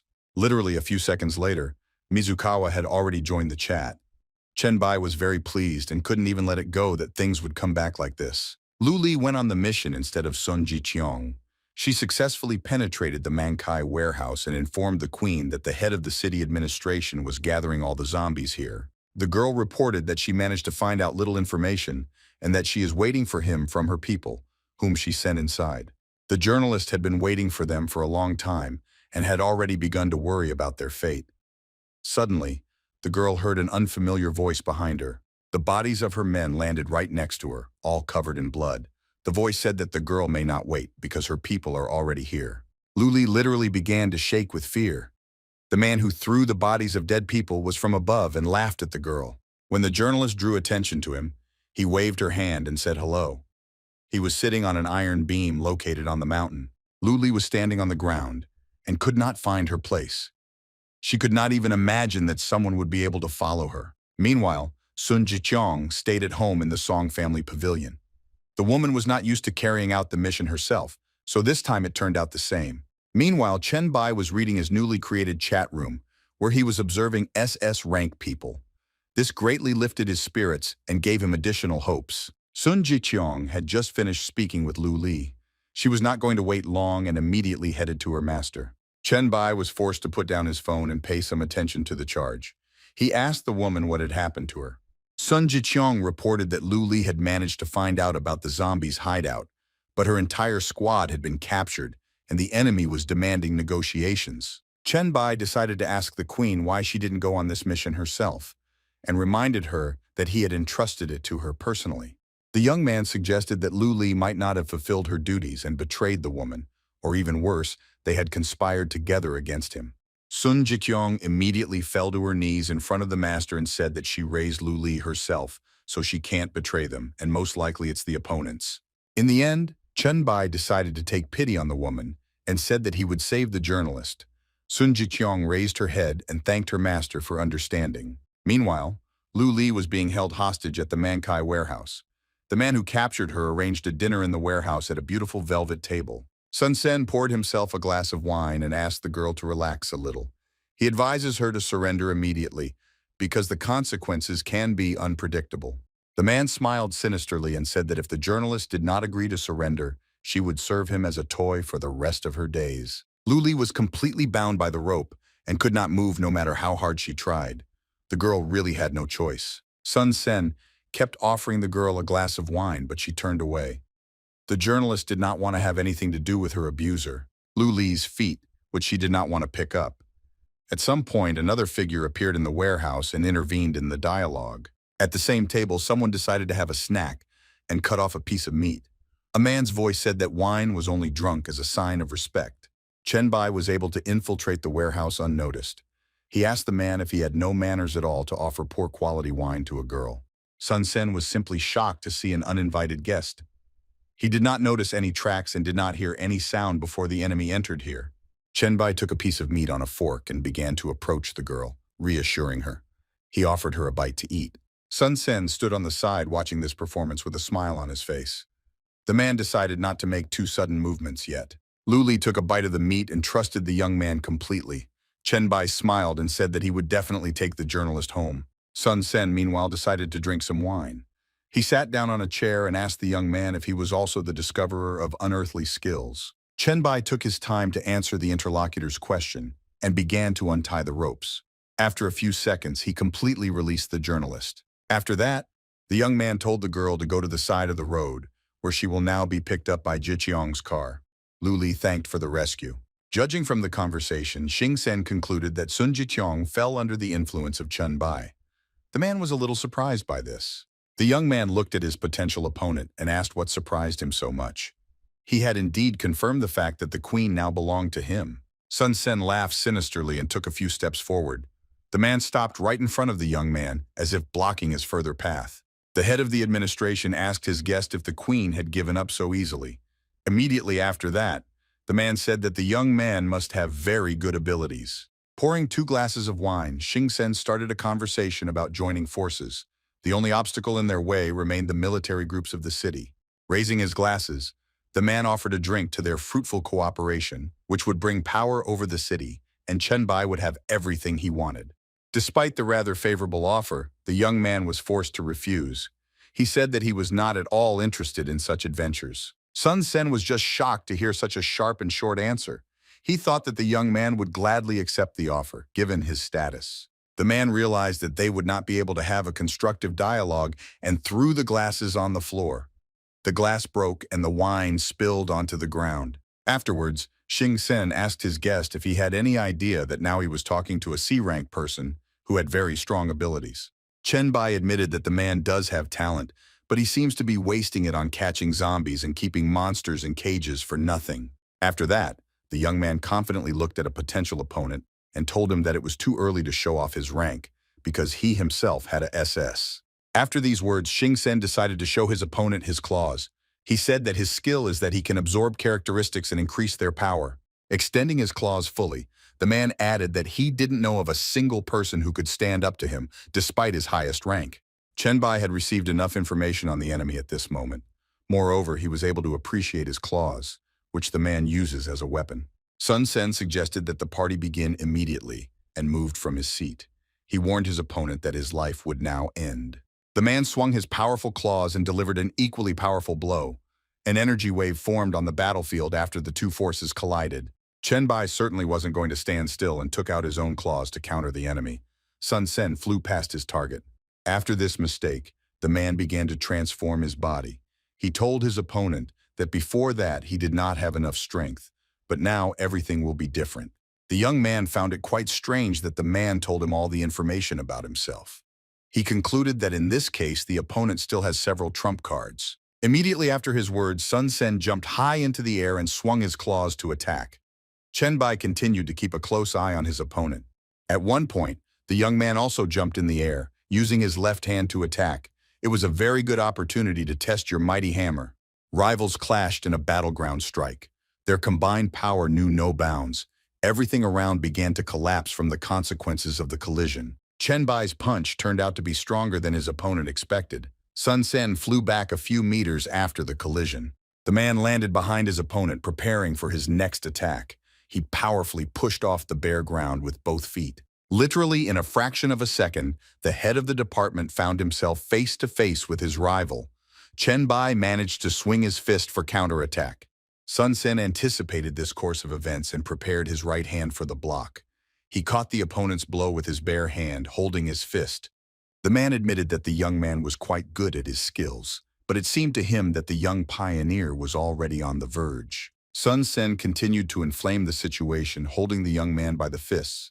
He asked to demonstrate his full power if he already talked about his SSS rank. Chen Bai smiled and spoke to show his full strength, but it was difficult to see so far, and he needed some time to do so. Sun Sen only laughed at the young man and pushed him away. After that, the man began to prepare for the next attack. Chen Bai couldn't understand what was going on.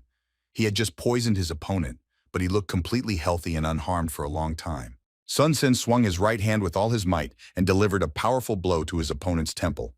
The attack was simply incredible. Chen Bai felt the full force of his opponent on him and took the blow. After the collision, the young man flew back a few meters, hitting the wall with his back. Sun Sen could not understand why the young man was bluffing at all, because he was obviously inferior to him in speed and strength, but he did not want to admit it. Chen Bai punched a hole in the warehouse wall with his last fall. Sun Sen continued to laugh at the young man, calling him a cis, rank bastard. As soon as the man spoke the last words, he felt something wrong inside his body. His internal organs seemed to be wounded from the inside. Sun Sen saw system alerts telling him of high-level poisoning that his body would not be able to handle. Now the man realized what his opponent meant. He tried to understand what kind of incredible skill this was. Chen Bai, meanwhile, began to climb out of the hole and admitted that the man had pretty good physical abilities if he lasted this long after being poisoned. Sun Sen was very angry with his opponent and was about to make a final attack. He put the maximum amount of energy into his last thrust. Despite this, Chen Bai was able to predict the enemy's movements with ease. He met him with his right hand, making a hole through the man's body. Chen Bai said for the last time that the man should have been more careful, as he had warned him that they were on completely different levels. After that, the young man began to envelop the defeated opponent's body with his energy vines, using the body absorption technique. This process brought him the greatest pleasure. Chen Bai had at least some hope that this fight turned out to be unfashionable and that he would get something interesting. After a few minutes, the young man completely completed the absorption, and only metal claws remained from the man. After that, the young man's basic training was completed. Chen Bai has pumped up his Virus King skills quite well. His maneuverability greatly increased after absorbing an opponent at the level of intelligence. Chen Bai had finally reached the base level before the mass awakening. During this period, he managed to raise each of his characteristics by at least 20 points. After that, the young man decided to take the weapon of his defeated opponent. He admitted that ordinary people were already too weak for him to compare. Only the last opponent could give him some difficulties, but still left him only his weapons and speed characteristics as a legacy. After checking the rank of this weapon in the system, the young man was not very surprised. The zombie claws were not a very good weapon, despite the C rank. Chen Bai decided to keep the claws for himself anyway, as he was going to use them later. He perfectly understood that very soon difficult times would come. Time was passing very quickly and the day of mass awakening was to come tonight. All of the young man's surroundings were tense before today's midnight. Chen Bai himself had prepared very well for the awakening he had experienced before. However, now everything was completely different. He had the highest rank. In his past life, the young man could not even imagine rising from rank E to SS, but now nothing was impossible for him. In addition, Chen Bai now held the fate of the entire city, as well as the people around him, in his hands. The women were waiting for the young man near the car. One of them decided to demonstrate her inclination towards the owner and opened the door for him. She did it as slowly and smoothly as possible. Sun Chiqiang invited the owner to sit in the back seat of the car.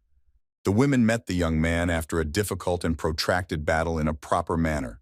Chen Bai did not stop thinking about the mass awakening.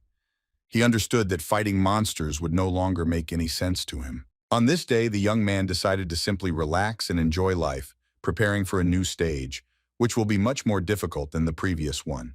By car, the allies reached the pavilion of the Sun family, where they were going to meet the same day. The atmosphere in the house was as tense as possible.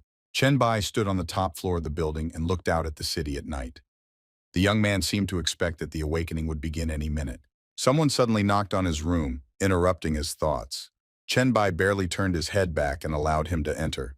The door to the room slowly opened and the young man could hear female voices continuing to talk about work and a job well done. Entering the room, Sun Jiqiang informed the host that they had prepared absolutely all the documents he needed before waking up.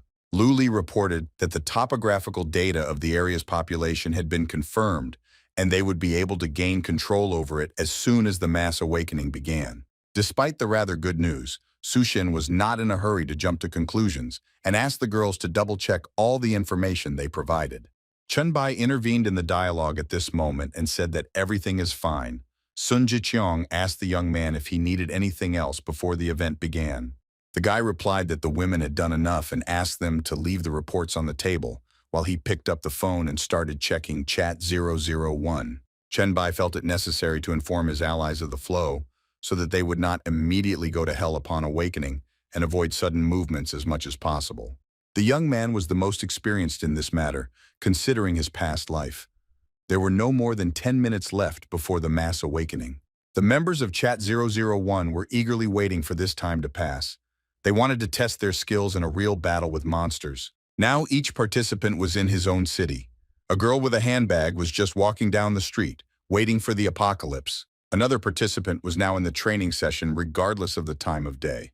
With one hand he lifted a heavy dumbbell, and with the other he held the phone. Some have adapted much better. The girl with dark hair put on a respirator and also special shoes to make her life easier. Probably the youngest member of the chat was at home and very afraid of the beginning of the apocalypse, although she had quite good skills for her age. Chen Bai turned to the queen standing behind him and advised him to postpone all business since there were less than 3 minutes left. The closest entourage of the young man was with him in front of the panoramic window. Time was running out and there were 10 seconds left before the mass awakening. Sung Jae was afraid the most, considering her poor skills. Ali tried to calm the girl because she's completely safe compared to other residents. Unlike his daughter, Sun Jing-kun was completely unconcerned and confidently looked out the window. The same could be said of Su Xin. There are 3 seconds left before the mass awakening. Li Lu was sweating profusely, realizing the fact of the imminent apocalypse outside the window. Chen Bai felt as prepared as possible and kept looking at his watch. At the last second, he informed the allies that it had finally begun. The Great Awakening brought with it inevitable sacrifices and blood. The moon turned a different color with the onset of midnight and the beginning of the apocalypse. The end of the earthly world was now in full swing. Monsters took over the cities and began to evict people from their homes. Zombies became more and more, and they constantly infected other people, turning them into their own kind. The degree of danger continued to grow. People who managed to survive in these difficult conditions received incredible skills. They began to be called awakened if they had a strange power. In battles with monsters, they were able to gain experience and points for which they could increase their characteristics to increase their lifespan. After your awakening, a fierce struggle began in almost every city, not for life but for death, where everyone fought for himself. Many mysterious places and cracks in the sky began to appear all over the world. One of these caused the downing of a passenger plane. Chen Bai watched the plane fall with a stony face. He perfectly understood that in this situation, they could only move forward. Suddenly, the young man received a notification from the system, however, that it is planned to bind the hourglass to the owner. Chen Bai did not understand anything at all. When the watch around his neck started, it smelled like roasting. The guy realized that people from the past should not see him under any circumstances, so he decided to warn them. However, Chen Bai was unable to do so due to many circumstances. Turning his head back, he was petrified and could not say anything. Just in front of him, the young man could observe the black and white figures of his wards. Absolutely none of the girls moved or even hinted at it. Chen Bai wondered what had happened at that moment. He turned his head again towards the window and decided to look at the events there. The young man could watch how the falling plane hovered in the air and stopped. Even the smoke from his turbine stopped for a few seconds. Chen Bai realized that time had stopped. It was very hard to believe, despite the fact that now was the apocalypse. The hourglass that hung around the young man's neck did something incredible and stopped time. Chen Bai even began to fear his magic item now. The young man suddenly found himself in a completely empty room where he could only observe flashes of light. He did not understand what was going to happen now. Suddenly his hourglass started, lighting up the entire room around him. The light spots in front of the young man's face began to glow much brighter. After that, Chen Bai received a notification from the system, however, that the clock binding was successfully completed. It was actually his reincarnation. While reading the current specifications of his hourglass, the young man suddenly stopped at one point and could not believe these words. A storage system was available to him which was literally a cheat. Chen Bai smiled in satisfaction as he received a very powerful skill at his disposal. The hourglass gradually began to lose its power at this point in time. The retarding field dissipated and people started moving again. Sun Jiqiang asked the young man what he had just wanted to say. The woman heard only a part of the phrase, and then it was as if the connection was abruptly cut off. Chenbai turned to face the queen and told her to worry about the safety of their home as the day would soon come, and they would need to defend themselves. The girls unquestioningly obeyed their master's orders.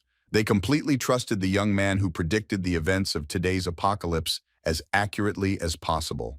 Not all people survived the first night of mass awakening. Zhangcheng was like a ghost town with almost nothing left.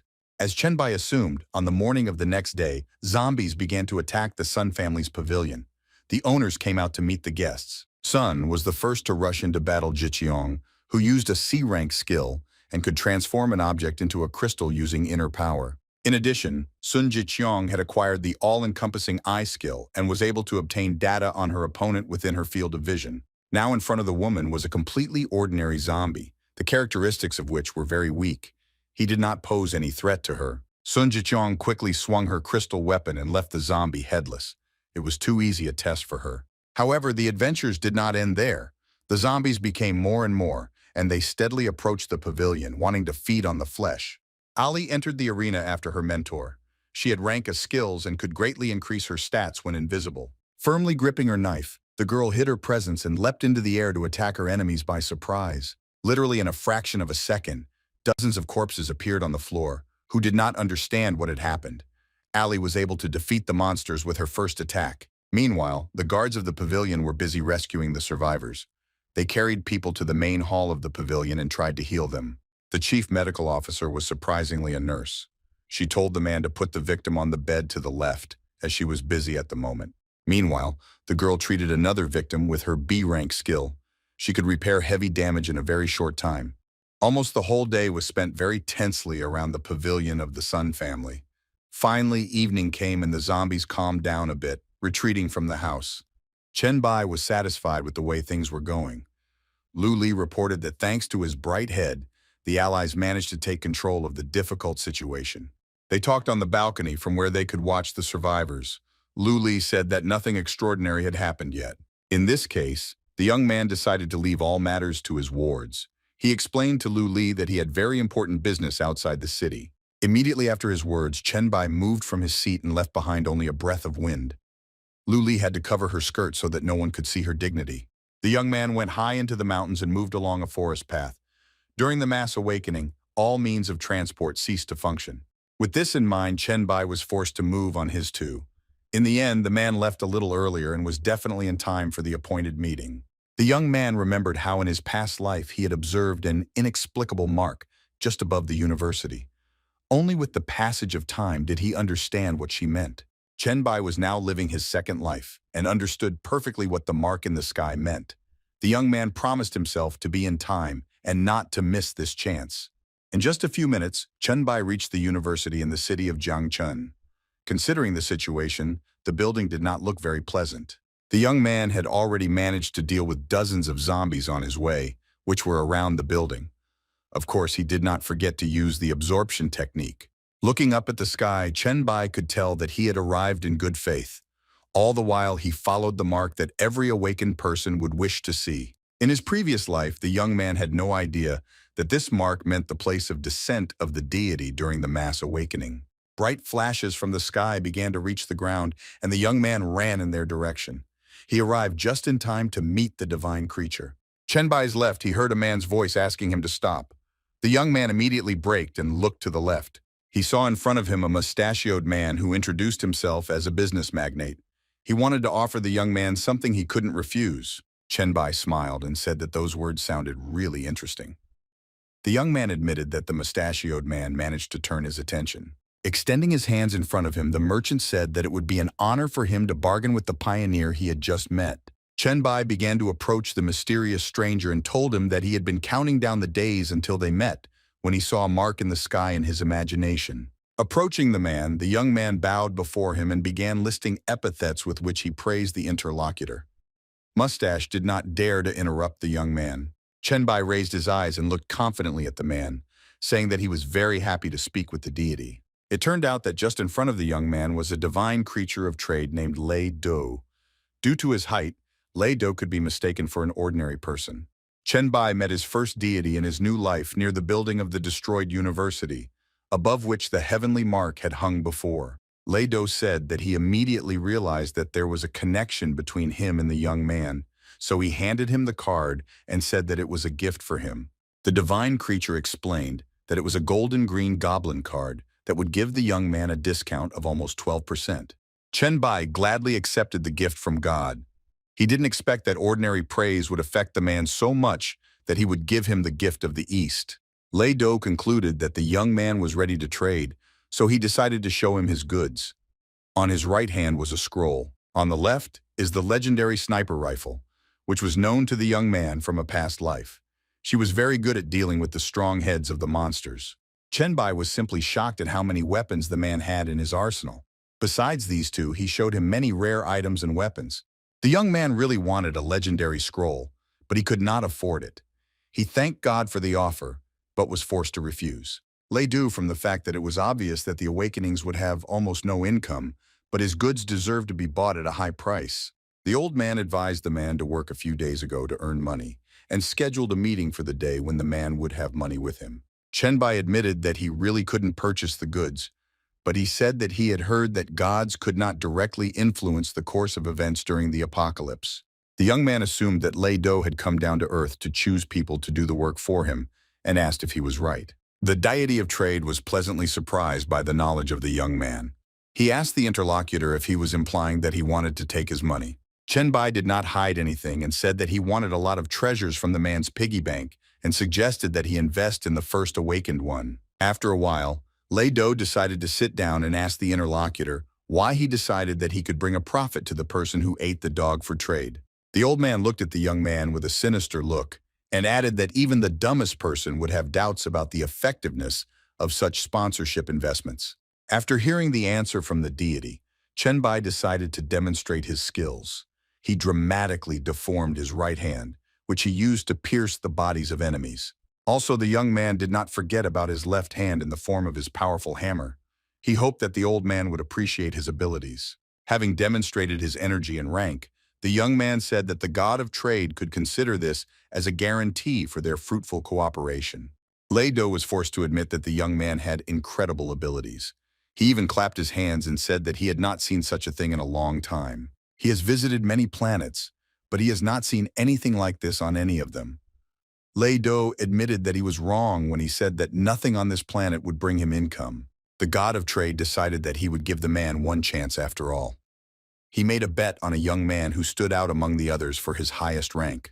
Chen Bai was overjoyed at this answer and immediately asked if he could get the legendary scroll now, as it would help with missions. Despite the argument, Lei Do refused his charge and said that talent means nothing. Any god in heaven knows that. Instead, the deity of trade suggested that the young man demonstrate his skills to the fullest, and then he would be able to get the maximum amount of profit. After these words, a system notification appeared in front of the person that the deity of trade offers him a contract of the first cycle of tasks. Chen Bai, after carefully reading the system notification, confidently replied that he agreed to all the conditions and was ready to start performing at any moment. Lei Do asked the young man to take his time and took out coins from his pocket. He said that with the help of the young man, he would be able to summon him after completing the task. The god of commerce demonstrated how this can be done by tossing a coin. Vusak added that he has very high hopes for his ward. Chen Bai caught the coin that the old man gave him and asked him to stay for a moment. The young man asked if he could show him the treasures of the other gods. Lei Do smiled sinisterly and took out a second profession scroll from his arsenal.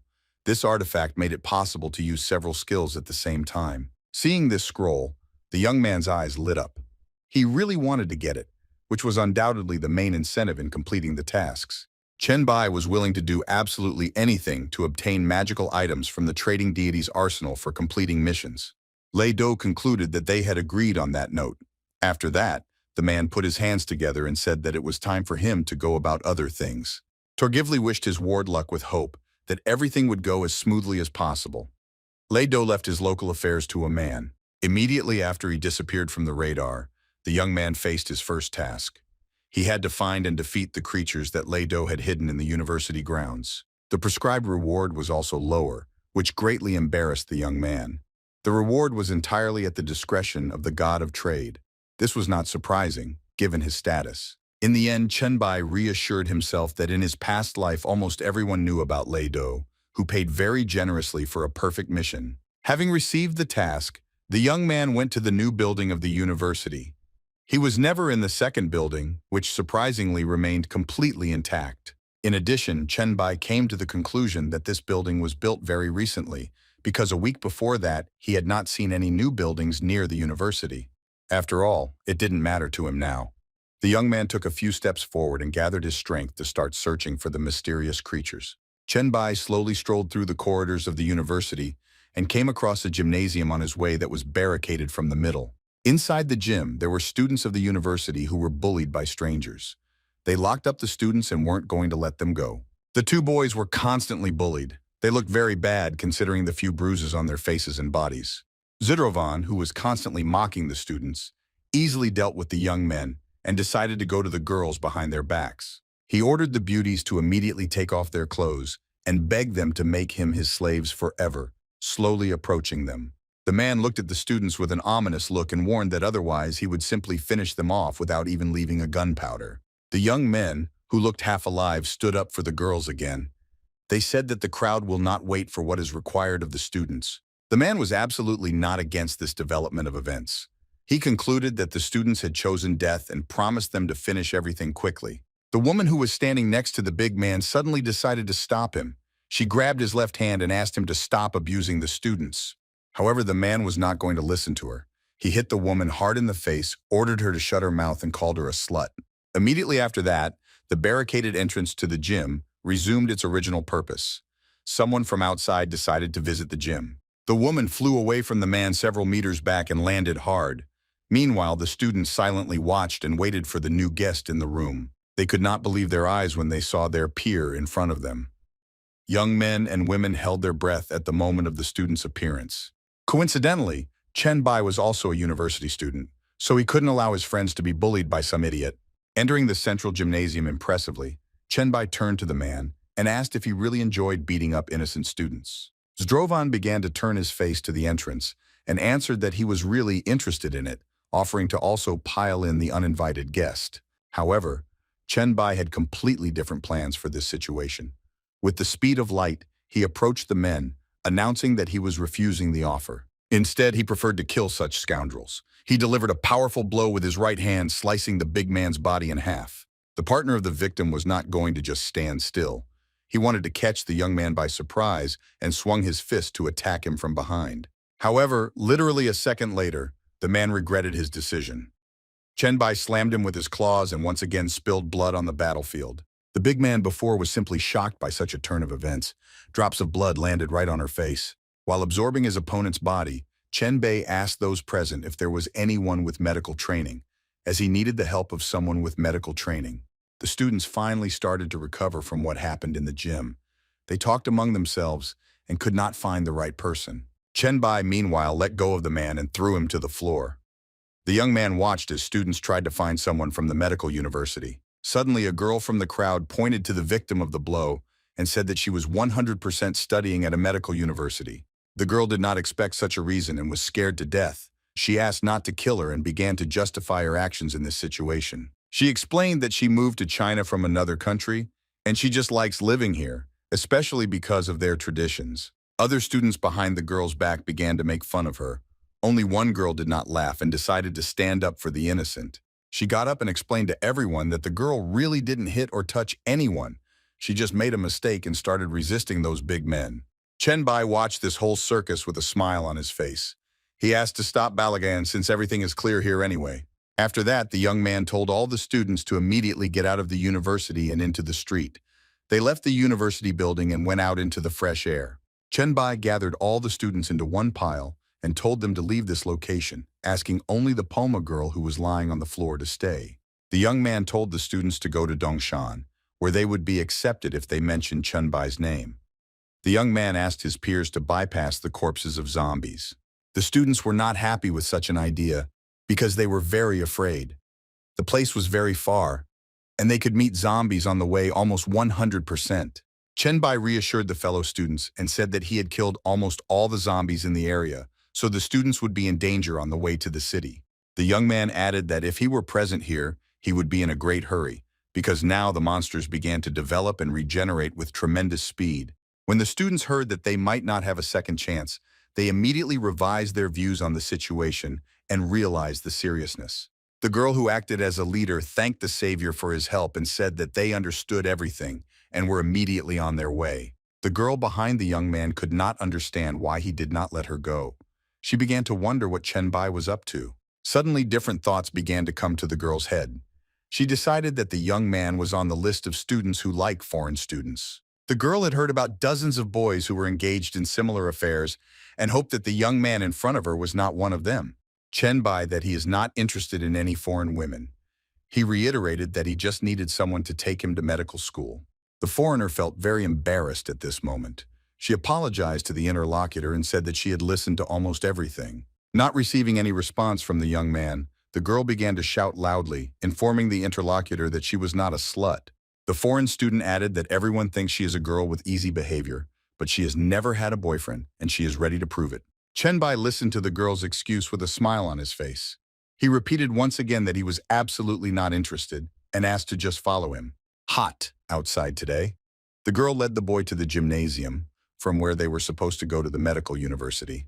The foreign woman was very tired considering today's events and asked the young man to stop for a few minutes and rest before the road.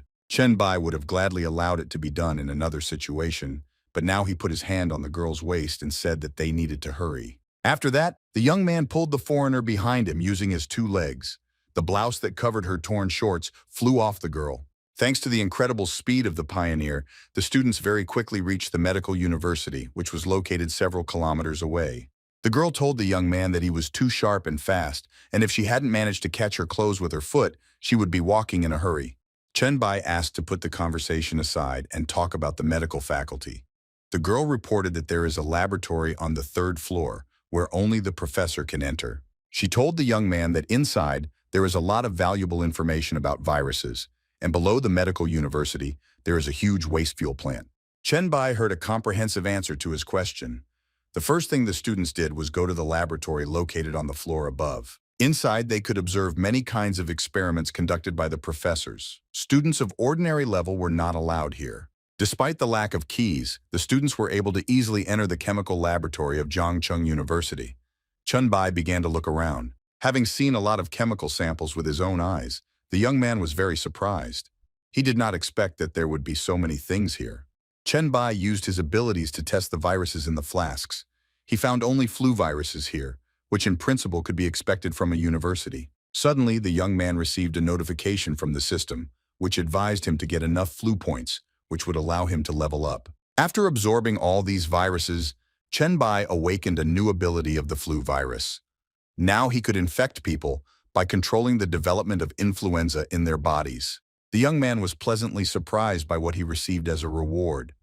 It was effectively a continuous control that gave him the ability to control something other than his body. Looking through all the viruses, Chenbai didn't even pay attention to the ones that existed in real life.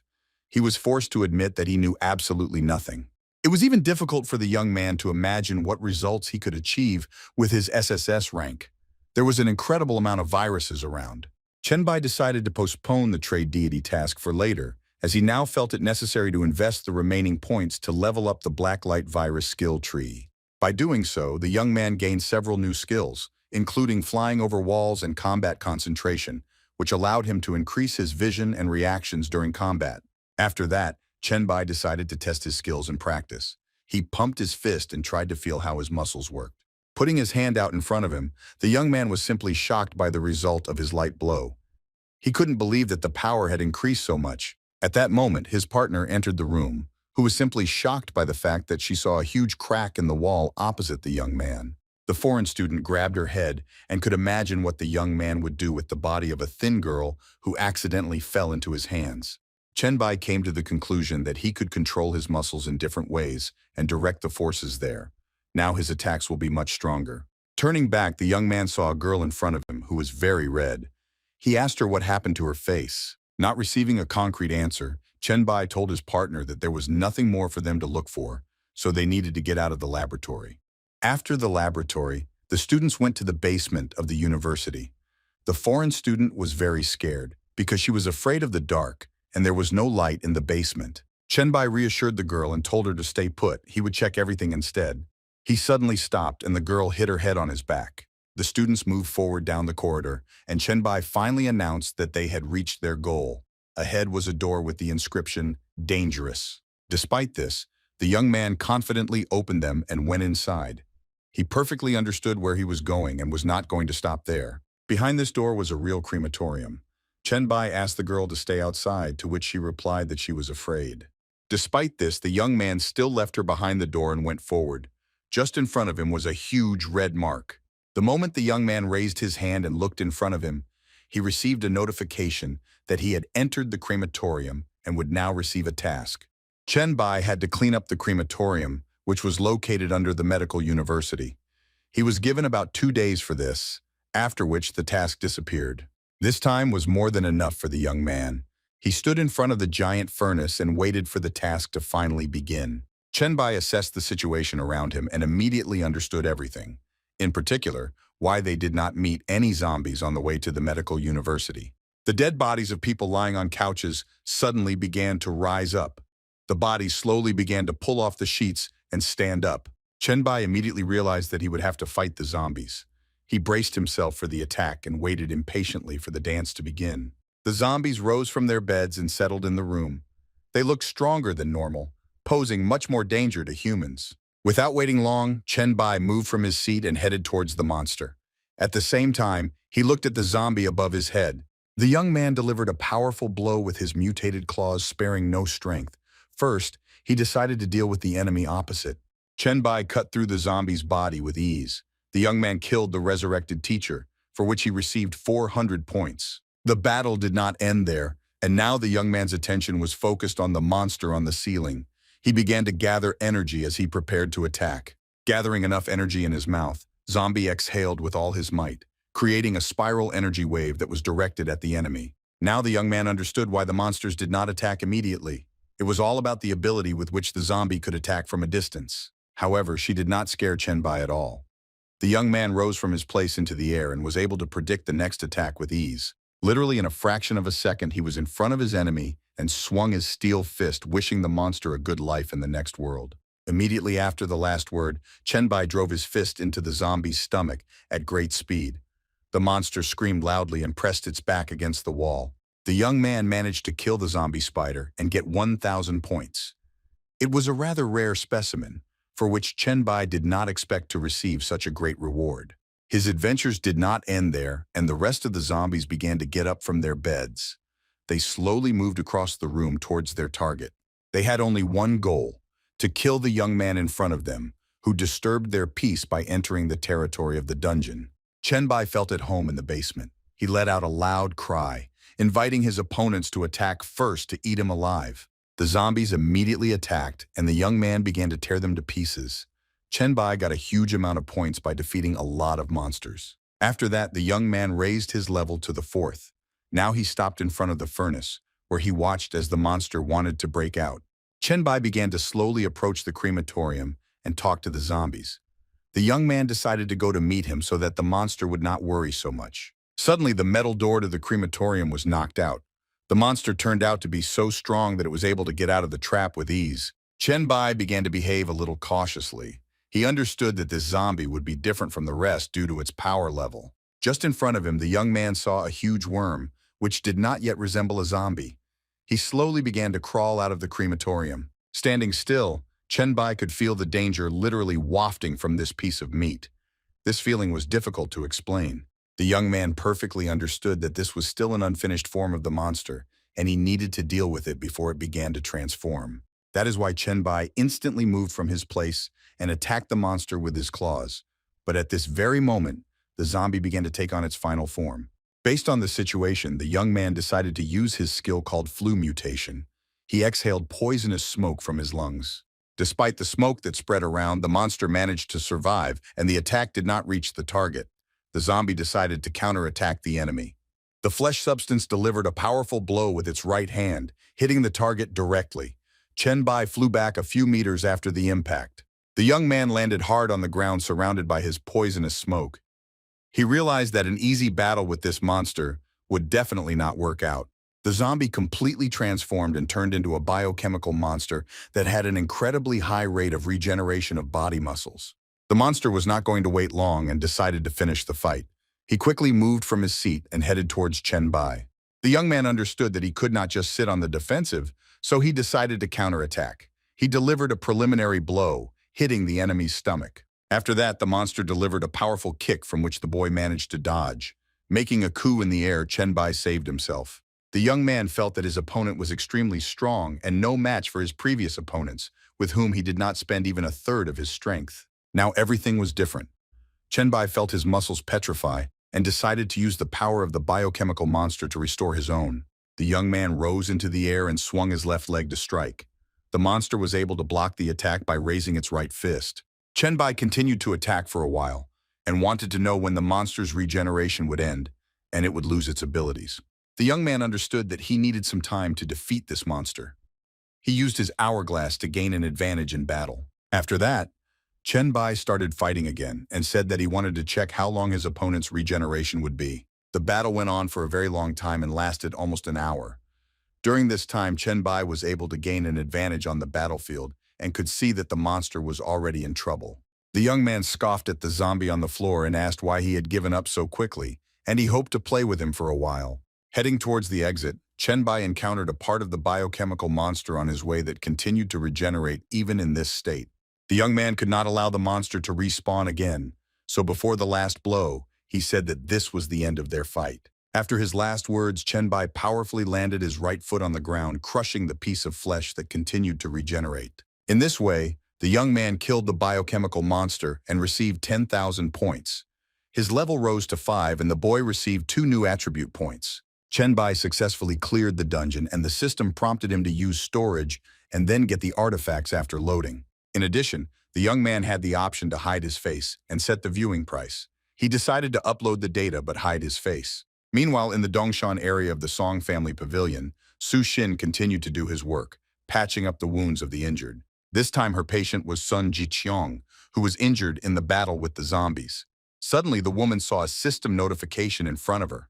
In the chat group, you could watch a video of a young man with a hidden face going through a secret mission in a dungeon, cleaning out a junk fuel cellar. The girls immediately recognized this young man as their ally. They began to carefully watch Chen Bai fight with a high-ranking monster. Chen Bai defeat the monster with delight.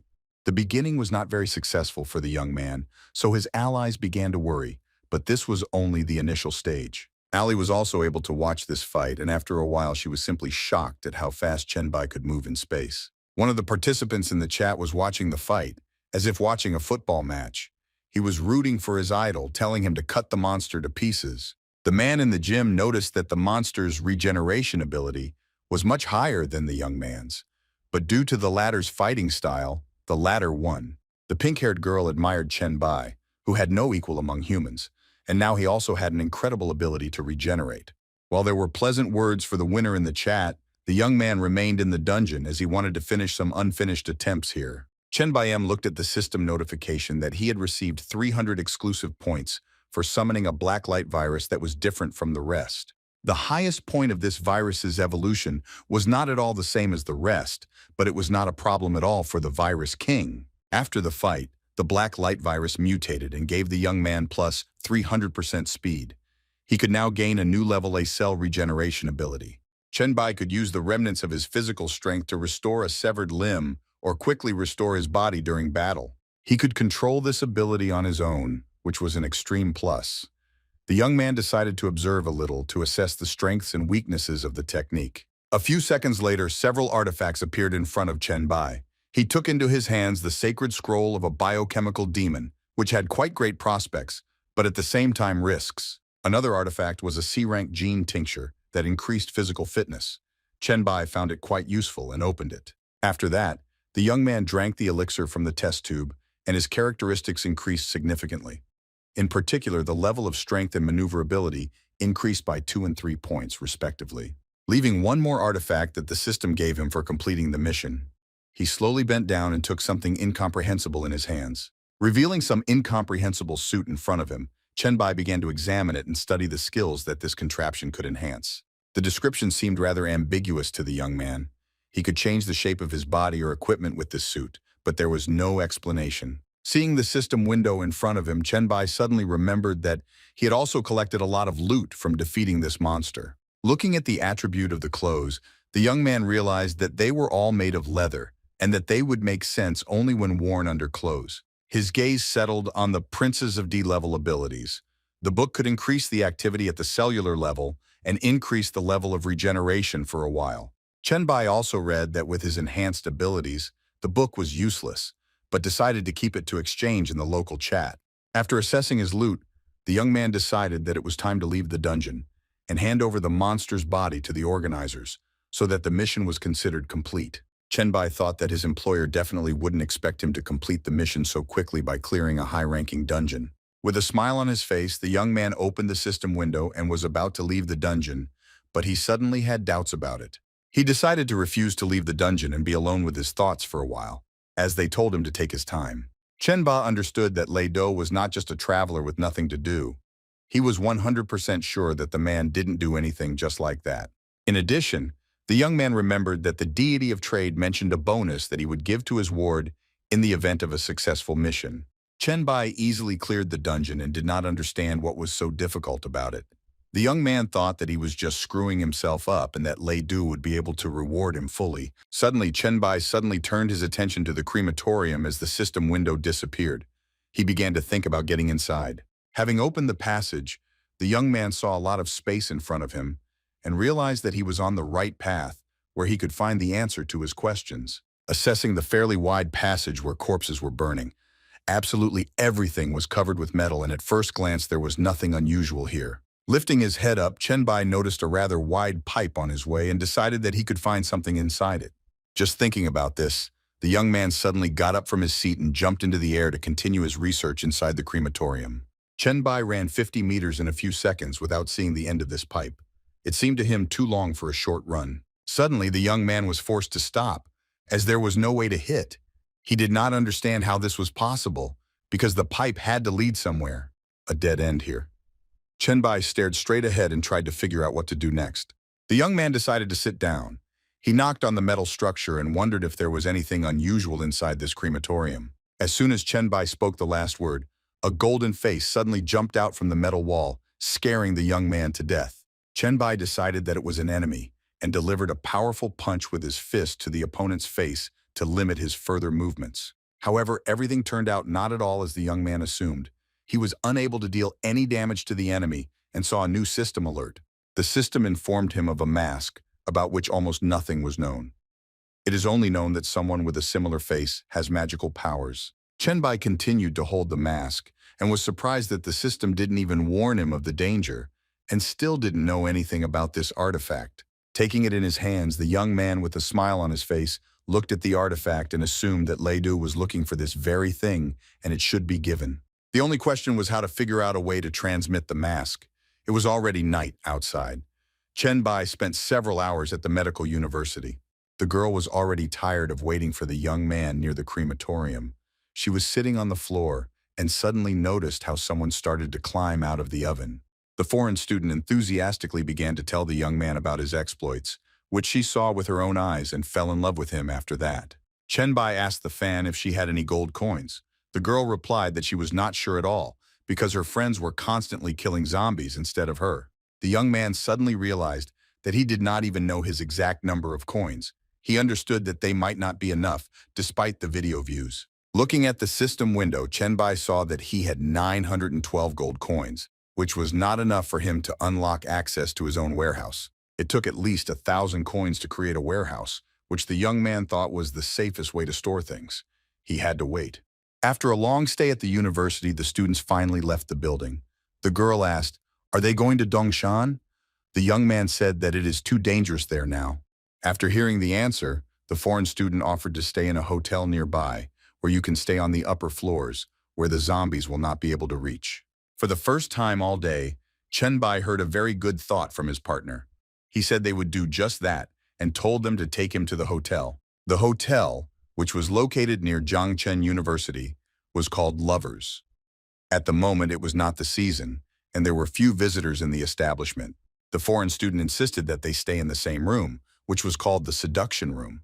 She definitely fell in love with a young man. The girl wore a nurse's costume to seduce Chenbai. Looking at his partner, the young man asked why she put on this suit. Bai sat down on the sofa and was not against talking a little closer, but explained that this suit just didn't suit the girl's figure very well. The foreign student was a little upset and said that she would go change her clothes. Bai replied that he would wait for her on this sofa. After a few minutes, the girl appeared in front of the young man in the costume of a policewoman. Bai said that the girl was too cute to be an evil police officer. When the student came to him dressed as a teacher, Bai said that he was not very attracted to teachers, so she had better change her clothes again. When the girl put on the costume of a student, Bai considered it completely inappropriate because she is a student in real life. The girl went to change her clothes again and this time appeared before the young man in the guise of a catwoman. She asked if the young man liked this image. Bai appreciated the girl's pretense and said that he likes pets to play with and have fun with. A young man and a girl spent the evening in a hotel of lovers to relax a little. It was deep night on the street and the students fell asleep. While the girl was sleeping sweetly after the stormy evening, Bai woke up and got out of bed. He had to finish his work on opening access to the warehouse. Now the young man had enough of me to open his own warehouse. He put on his clothes and said it was time to move on to the next stage. Bai took out the coin that Lei Do had given him from his inner pocket and tossed it into the air exactly as the man had shown. The gold coin landed on the floor and formed the celestial sign of the deity of commerce. Bai summoned the goblin god of trade with his actions. After that, the young man took a static stance and decided to wait a bit for the moment when he could finally meet Lei Do again. Bai chose a rather strange place to meet the divine creature. He called him on the street near the hotel. While waiting for God, the young man remembered that in his past life, there was a popular phrase that if you want to get something from Lei Do, then be ready to give your emotion in return. Bai understood perfectly well what this meant. It was important to become a comrade for Lei Do, so that he saw his ward as an ally, not a competitor. The young man did not forget to take with him the reward he received for the mission. It was one of the organs of the huge monster he defeated in the dungeon. Lei Do finally appeared, and was immediately surprised to see the young man. He did not expect that the boy would complete the extremely difficult mission so quickly. Bai threw the reward towards the man and spoke. This was proof that he had completed the mission and transferred the defeated monster's organ. This body was the main condition for the mission. The fleshy substance landed right under the deity's feet and began to stink incredibly. Lei Do immediately assessed the already lifeless organ, which had managed to dry up after some time. He realized that this organ was definitely not fresh. The man was surprised that the young man decided to do just that. The man was well aware that the monster had been killed yesterday or even earlier. Lei Do asked the young man why he didn't summon him right away, because judging by the organ, it was clear that he had not completed the mission today. The deity of trade emphasized that it is better to be honest with him because he can keep what the young man needs for himself. Bai said that they were not going to hide anything at all. The young man simply had a few questions for the man about the completed mission. Bai asked God why he had hidden from him the true value of the dungeon he was passing through, despite their close relationship. The young man said that he immediately understood upon entering that the dungeon was of a high rank, and if he did not have a SS rank, he would die there. Lei Do took a few steps forward and said that he understood the young man's displeasure, but he could explain his decision and previous actions. The old man said that this organ was actually very valuable, so he didn't want anyone else to get it, hinting at Bai. The young man replied that he understood God's prejudice. After that, he decided to ask the merchant what he could get for this in the following missions. Lei Do initially decided to apologize for causing the young man to worry, but he was still able to prove his strength to the divine creature. It was because of this that the god of trade decided to give the young man the highest award. He suggested that he choose the artifact on his own and complete the next mission in the same dungeon. Bai was very pleased with the reward from God. He bowed low before the man and thanked him for his boundless generosity and understanding. Lei Do then snapped his fingers and said that the young man could choose any B-level attribute, advising him to choose carefully. Bai did not expect to see so many cards around him. There were simply an incredible number of them. The young man's eyes widened. Meanwhile, Lei Do watched his mercenary with a smile on his face and waited to see if he could make the right choice in such a situation. After thinking for a while, Bai settled on one card that had a drawing of a sacred scroll on it and said that he would choose this one. Lei Do was pleasantly surprised by the young man's choice. He told someone that it was part of a scroll to find an ancient city, which was a very valuable relic. The god of trade recognized that the young man was really smart if he chose this particular attribute. After that, the man offered to proceed to the last stage of the mission. Chen Bai saw in front of him a notification that offered him to agree to the terms of the mission, for which he could receive very valuable artifacts as a reward. The young man simply could not believe his eyes when he saw in front of him the attributes of the SSS rank. He understood that the mission would be very difficult. Chen Bai began to worry a little as he realized this fact. He asked God if he knew that even God is not started on SS rank missions. Lei Do replied that he understood perfectly well, since he himself started with a level A mission. However, he had his own plans and beliefs for this mission. The merchant said that he is offering his best item as a reward, so completing a difficult mission is a prerequisite in order to obtain the scroll. Chen Bai replied that he perfectly understood and was aware of the risk of this mission. In the end, the young man had no choice but to agree to this adventure. Meanwhile, something incomprehensible was happening in the Dongshan area. The monsters continued to mutate and literally covered the area, eating people. The main threat at the moment was a mutated rat of rank C. He had simply incredible speed and maneuverability that no one could cope with. Ali and Sun Jiqiang hid behind the stones, watching the rat. They knew perfectly well that their team would not be able to cope with such a danger. Queen Jiang Chun ordered her wounded charges to fall back, as they were unable to fight the rat now and needed to prepare. Meanwhile, Ali continued to watch the mutated monster and suddenly realized that they were facing a danger that was difficult to avoid. The mutated rat noticed the people behind the stone and decided to attack them. With tremendous speed, it landed nearby, destroying everything. Ali managed to react to this attack and save Sun Jiqiang. She knocked the queen to the ground so she wouldn't be hurt by the blow yesterday. Meanwhile, the monster continued to attack the people around it, killing them mercilessly with its tail. It was difficult to escape from his incredible speed. Ali told the mentor that she needed to get out of here immediately. Sun Jiqiang replied that it could not be done because the monster would catch up with them anyway. As soon as the woman spoke the last words, the mutated rat jumped into the air and was about to attack the girls, who had previously managed to avoid direct contact. Dongshan district realized that the end had come for them. They could not cope with the rat, who was 10 times outnumbered. The women's conclusions turned out to be hasty. Suddenly, a huge energy wave appeared on the horizon, which the mutated rat saw at the very last moment. Chen Bai came to the aid of his allies in time and delivered a powerful blow to the monster's back, pinning it to the cold ground. Sun Jiqiang had never been so happy to see the young man as she was now. She was very happy that Chen Bai came to save them. After dealing with the common enemy, Chen Bai stood on the monster's body and said that he came just in time, considering the circumstances. The young man informed his allies that it was necessary to immediately leave the battlefield and help all those who remained alive in this extremely difficult situation. The allies went to the house of the Song family where they began to discuss today's situation. Mutated rats have become a major problem in recent days. The girls told their master all the information and the young man praised them. He suggested that they rest, and he himself was going to kill the rest of the rats. Sun Jiqiang suggested that the boy take his time, as he also needed to rest.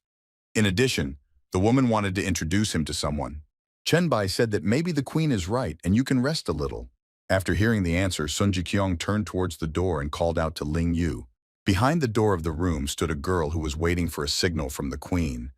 As soon as it sounded, the door to the room slowly opened. Sun walked in. Jiqiang introduced her to her old friend, who was studying to be a lawyer and could help with the drafting of the new rules. Chen Bai asked everyone present to leave the room and leave only Ling Yu. He sent his wards to rest and decided to talk to the girl alone. Ling Yu felt a little embarrassed in front of the young man and called out her name once more despite the fact that Sun Jiqiang presented her in full. Chen came as close as possible to the girl and took her by the chin, saying that he wanted to see for himself that she had a sharp tongue for her profession. Lin Yu smiled pleasantly at the hero's face and said that it could be arranged. She really wanted to get to know the young man a little better. The girl finished her work and thanked the master. Chen Bai praised his partner and noted her simply incredible skills. After that, the young man got up from the sofa and went to the window. He told Ling Yu to come closer to him and look out the window. Chen Bai looked at several areas of Dongshan in front of him and assessed the situation. He decided now to talk to the girl about her work. Ling Yu took these words a little in her own way. She stood in front of the young man in an erotic pose. Chen Bai asked if she didn't know what he just said. Ling Yu apologized and said that it was time for her to connect her concentration value, which allows her to increase her sensory perception, but this thing we don't hear anything. Chen Bai asked the girl to calm down and stand beside him. He explained that from this window they could observe all 3 districts of Dongshan. The young man explained that different areas need to come up with different rules of survival in today's conditions, adding to them advice on fighting monsters. Among the neighborhoods were elite houses on the slopes of the mountains, as well as fairly cheap private houses, which were much easier to get to. Chenbai told the interlocutor that her task would be to come up with rules for the districts of the city he had just named. Lin Yu replied that she would be able to do so, asking if there would be any special requirements. Chenbai replied that he wanted to know more about the girl's abilities. He came closer to the partners and invited them to fully concentrate on their feelings in the next few minutes. Chenbai asked the girl how much she could increase her sensory perception. Linbai replied that she could not know. Instead, the girl offered to test it in practice and got into an erotic pose, leaning against the window. Her concentration level at this moment was at its maximum. Chenbai had a pretty good night last night, but it ended all too quickly. The morning of the next day came and it was necessary to go on an assignment. Chenbai took quite a few wards with him, whom he gathered near the sewers. The young man assumed that this was where the left of the mutant rats was located. He explained that he could have come here alone, but he brought his partners with him so that they could protect themselves when he was not around. Chenbai emphasized that only the strongest would be able to protect their loved ones and their area from a mutant attack if it really happened. The young man prepared to raid the sewers and asked his charges if they were ready to face the fears they would have to overcome. A small squad with Sun Jikyong and Ali sat down in front of their master and clearly answered that they were ready to leave the sewers. Chenbai was pleased with the courage of his charges. He told them all that from now on they could call him by his first name without the prefix Pan. The men behind the young man shouted his name and said that they were ready for anything for his sake. Chenbai achieved maximum friendship and composure in the team. After that, the leader of the whole group decided to go first into the water. Chenbai stepped into the waist and walked closer to the sewer. He ran his hand over the metal structure, assessing its strength. The young man understood that this obstacle would not be a particular problem for him. He managed the bars with only one left hand.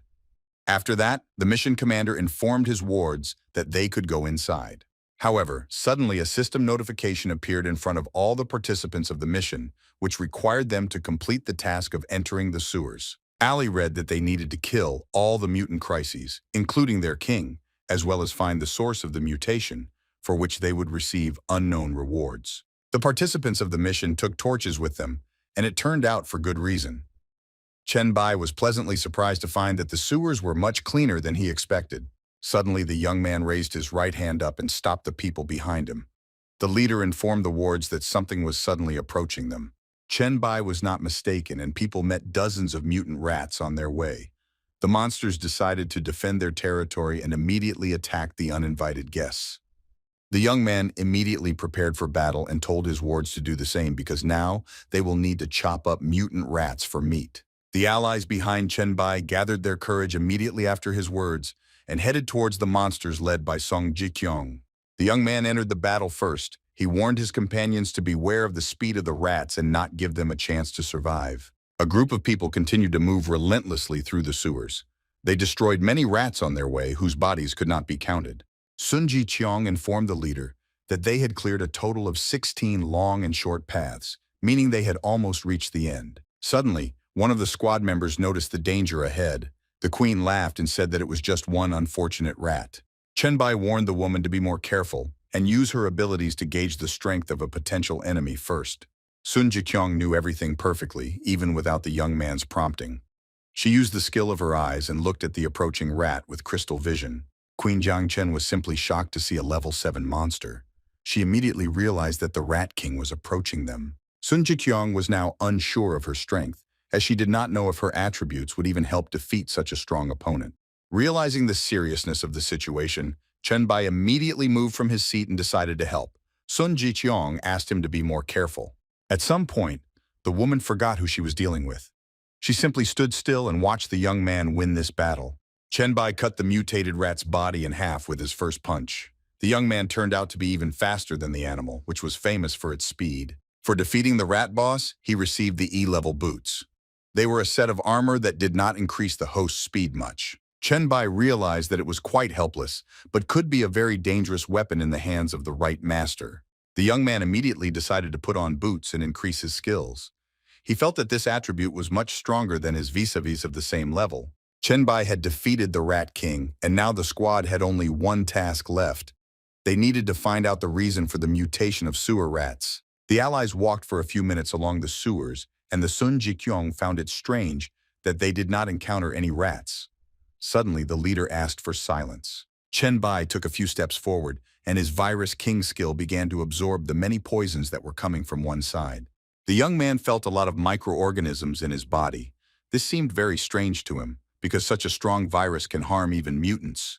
Bai could conclude from this that the source of the mutation was very close, where even rats did not dare to approach. The group leader ordered Sun Jikyong gather all the participants of the raid and get out of here immediately. Bai decided to continue the path alone. The young man understood that his allies could suffer from so many viruses. With each step, he felt more and more microorganisms in the air. Bai walked several meters through the sewer tunnels and finally sensed the strongest source he had been heading towards all his way. The young man saw in front of him the hanging body of a skeleton with black hair. Bai could sense an incredible amount of viruses around him. The king of viruses couldn't figure out where he had gotten to in the first place. It seemed very strange to him that the source of such a mutation was an ordinary corpse. After some time, Bai had the idea that this was a completely unusual corpse. He concluded that this body was the source of the plague virus. Standing knee-deep in water, Bai continued to examine the skeleton. With each passing second, he became more certain that it all started with the plague virus. The young man saw a scroll in the hand of a corpse, around which many microorganisms were flying. He decided that in this stricture, there is information about why. Bai cautiously approached the skeleton and extended his hand forward. He snatched it from his bony hand, taking it for himself. The young man opened it and began to read the information in it. He saw no attribute or instructions there, only incomprehensible information. It contained information about a plague cult that Bai had never even heard of in his past life, and about a priest who sacrificed his life for it. The young man composed himself and began to absorb the viruses that were flying around him. He understood that his power would increase manifold if he completed the absorption. However, something Bai could not have imagined suddenly happened. He felt an inexplicable pain in his arm, and the viruses began to react sharply. The young man's body began to shake from pain. The scroll turned out to be unusual and failed to absorb enough viruses to raise its level. Instead, the skeleton fell to the floor, and Bai received a system notification that his sewer master mission was complete, and he received 2,000 points. In addition, the system awarded him with a plague seal that remained on his left hand. Bai didn't understand what it was. After that, the next task was waiting for him, called the Plague Cult, with the level of SSS. Bai once again received a top-level mission. After reading the information about the task, the young man understood that it was somehow connected with divine power, and he needed to go through the test, meeting the true God. At the end, it was said that if he passes the test, he will fight with the Plague Bringer, but the young man wanted to meet with another god. After that, a new portal opened in front of the young man in the place where the skeleton had recently hung. Bai concluded that this was the entrance to a new dungeon. He decided to check the level of the dungeon and raised his hand to the portal. After that, the system informed him that in front of him was a hellish dungeon of plague sewers. Bai was simply shocked by this information. The level of hell was much more difficult than the one he had to face in the basement of the waste fuel plant. He was given a whole month to complete this mission. Bai was ready to see if he could come up with the most difficult mission sooner than this deadline. Sun Jikyong, meanwhile, was also exploring the level of the dungeon, the portal of which appeared near her. She rated the average difficulty at about 10th level. Suddenly, the woman heard a young man's voice behind her who said that levels from the 1st to the 10th would be very motivated to complete this task. Sun Jikyong was very happy to see the leader of the team. She reported that she had already started dividing the participants into groups to enter the dungeon. After 20 minutes, most of the groups were formed. Bai informed his wards that there was an unusual dungeon in front of them, which they had to enter in groups. The squad leader also added that the allies should remember that their life comes first, so there is no need to constantly climb ahead of their father into hell. Bai decided to form his own group of people close to him, but said that he would not help them unless the situation called for it. The young man took girls to his team, with whom he went a long way. They were absolutely not against being in the master's team. Bai told the attendees to form their own groups and send chat invitations only to those they wanted to take under their care. Sun Jikyong received an invitation from the young man to join Team 001. The woman did not understand what the numbers meant by the team leader's invitation. Chen Bai explained that the number is just the serial number of the commander's installation, so there is no need to pay any attention to it at all. Sunjae was indignant that the young man did not call her to his team. She asked why this was because the others had received their invitations. Chen Bai looked at the girl with a serious, confident look and said that the system couldn't be wrong, so he simply didn't send her an invitation. The young man explained that this will be his own team, and only people loyal to him and strong awakened ones can join it. He added that a cowardly girl does not fit that description. Sun Gae immediately remembered the moment when she was surrounded by the entire team last time. All the same, the girl was indignant because the young man behaved very clearly and did not want to accept her choice, which she had already made a long time ago. Chen Bai still decided to give the girl a chance. He asked her to choose any weapon and enter the dungeon so he could assess her skills.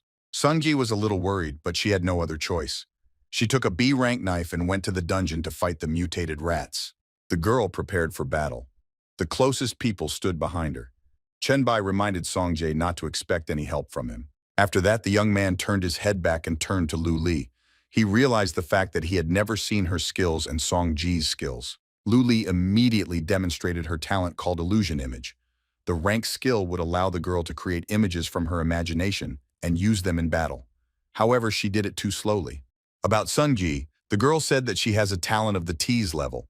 Sun Ji could increase her skill level by exactly 50% during battle.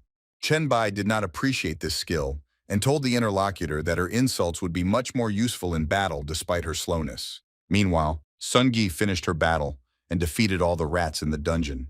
She asked the leader what he would say now. Chen Bai appreciated how much the girl wanted to join his team, so he said that he would make an exception for her and accept her. Sun Gi felt proud of herself at this moment and decided not to accept the offer right away. She said she could do without an invitation. Chen Bai replied that it was her business and she could enter the dungeon with someone else. Sun Gae didn't mean it and began to panic. The girl informed the young man that he was losing not only a beautiful girl but also a very capable warrior. Chen Bai asked which one of them was arrogant now. Song Ji really didn't like talking to the leader. The young man liked her immensely, but did not want to recognize either her or her abilities. Suddenly, Sun decided to intervene in the dialogue Jiqiong. She apologized to the young man for the behavior of her daughter, who was very jealous of him for Lin Yu. Chen Bai still decided to make concessions and told the girl that for her mother's sake, he was ready to accept Song Jae into his team. The girl eventually received an invitation in the general chat. She tried not to show her admiration, but her satisfied face gave it away. Sun Gae turned her back to the interlocutors and seemed to start dancing. She said that the leader will not regret his decision and she will kill all the monsters. Sun Jiqiong once again apologized for her daughter's sharp tongue and asked the young man to be patient as long as they were in this dungeon. The woman put her hand on the young man's face and said that she would make her daughter call him dad.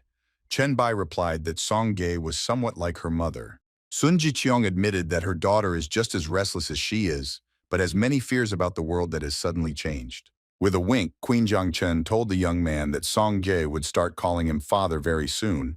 She just needed to teach him a few lessons. A beautiful lady was pampering herself in the bathroom of a luxurious hotel room. She felt incredibly comfortable and safe despite the apocalypse, thanks to the leader. Suddenly, the girl saw a system notification in front of her that Chen Bai's team had cleared another dungeon on their way. In addition, the young man decided to post a video on clearing the dungeon.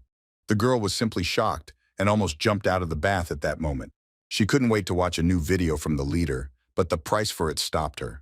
Not everyone was ready to give 10 coins for a video. Despite this, the girl still turned on the video, where all faces were hidden. Chen Bai was there, surrounded by his female partners. The girl got out of the bath and went to the bedroom. All this time she was watching the video and did not understand who all these girls were. A man who was also a member of the chat and constantly trained was now watching the video and admitted that the girls in the video are talented, but they are absolutely useless. The masked man also enjoyed watching the clearing of the dungeon. He estimated that his level is quite high, and the leader really has incredible abilities. One of the spectators was shocked by how easily Chen Bai was able to defeat the boss. It was hard to believe that the young man possessed such strength. The three men observed the cleaning in the company and came to the conclusion that one of them, who has a level C, is perhaps even stronger than their leader. However, this man denied this information and said that the young man dealt with the boss in a matter of seconds, which was beyond the power of even the strongest awakened. The girl who had just gotten out of the bath admired the leader who defeated the 10th level boss. She also noted the girls around him. The girl really wanted to be in their place because they can see the leader every day, talk with him, or even study. Sun Jiqiang informed the young man that they had obtained a lot of low-level equipment after the sweep. Chunbai said that they would have to be sold. The woman asked if there would be any further instructions from the leader. Chunbai replied that instead, he had a gift for the queen that he had prepared. The young man explained that these items are very important, and he got them in high-ranking dungeons where he performed missions alone. Sun Jiqiang immediately turned her attention to the wall of flesh that had an incredible ability to contain the monsters despite their numbers. Next, the queen moved on to a scroll that could save hundreds of lives, because it had the ability to move people to a place that they programmed. But the woman liked the thing that was intended for the female body the most. It flattened the figure and adapted to absolutely any shape. Chunbai sat down on a chair and asked the ward if she really liked this attribute the most, despite its poor description.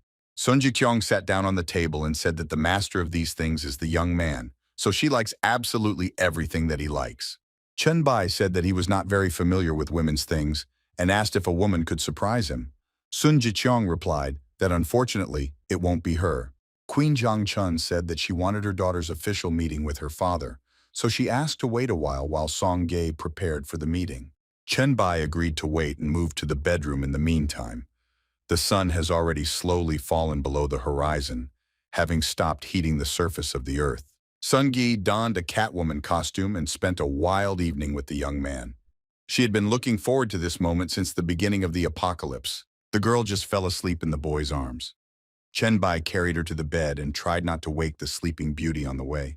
The girls were already lying on the bed in only their underwear. They all slept soundly and were waiting for their hero, with whom they spent an unforgettable night. Chunbai slowly and carefully placed another beauty on the bed so as not to wake her up. In the bedroom of the Sun family, a real harem for the young man has gathered. Judging by the expression on his face, Chunbai was satisfied with today. He glanced at the girls he had left in the room. After that, the young man put on his equipment in the form of a cloak, which he received for visiting the sewers 3 times. He wanted to put together a plague kit. Chunbai assessed his chances for this success. He needed to visit the sewers every day to collect a complete set in 3 days. When the young man was about to leave his dressing room, he suddenly saw a message from the system. A member of the group named Menmen wanted to chat with the leader in a private chat. The girl wrote to the leader asking for some advice from him. She had seen many of his videos and had a lot to learn from the young man. Chunbai asked her to talk about the abilities so that he could assess the situation, or the young man offered to demonstrate his attributes. The pink-haired girl had no problem sharing her information and quickly began typing her answer on the keyboard. Meanwhile, Chunbai thought about the girl's name. He understood that she must have been quite strong since she was in a group, but he had never heard of her in her past life. After receiving an answer from Menmen, the leader of the chat lady did not drop her jaw from surprise. He could not believe that such a person did not have his own chat. Menmen was a very capable girl who had the rank of SSS. For the most part, such people could subjugate others and tried to raise their status. Chunbai was simply shocked to see the girl's abilities. Men could use the infinite progression of skills only when reborn, not for the first time. Despite the shock, the young man's response was quite calm. He informed the interlocutor that the skills of the highest rank are quite difficult, so he asked to tell more. Men agreed and immediately wrote about the ability called Dream Butterfly. Thanks to her, she could penetrate into the world of dreams, in particular to other people. Another skill of the girl was weaving dreams. With this ability, she could change some details in the dream world as she pleased. She called the last skill General Sleep, which helped her invite a person to a parallel reality, creating a dream totem. Chunbai carefully read the system notifications and assessed the girl's skills. He was immediately able to understand the advantages and disadvantages of her incredible abilities. Men could only be defeated by reaching her body. Chunbai was considered to be simply an invincible skill if someone would guard her body while she slept. The girl with pink hair still wanted to meet with the leader. She said that just now she could create a dream totem and invite the young man to her. Chunbai did not expect such an offer and had to refuse. He wrote back that he was not ready to put his life in danger for the sake of an ordinary conversation. Chunbai was simply shocked when Mungman asked him not to jump to conclusions, as they could sign the Evolver contract before going to sleep. This contract was worth as much as 10 gold coins. The young man asked the girl, if she has money, why would she date a simpleton like him? Menman replied that she wanted to learn from the leader, despite the fact that she could kill absolutely anyone in her sleep. Chenbai recognized that this skill was even stronger than his own. The young man replied that in a dream anyone can be strong, even without ever holding a sword.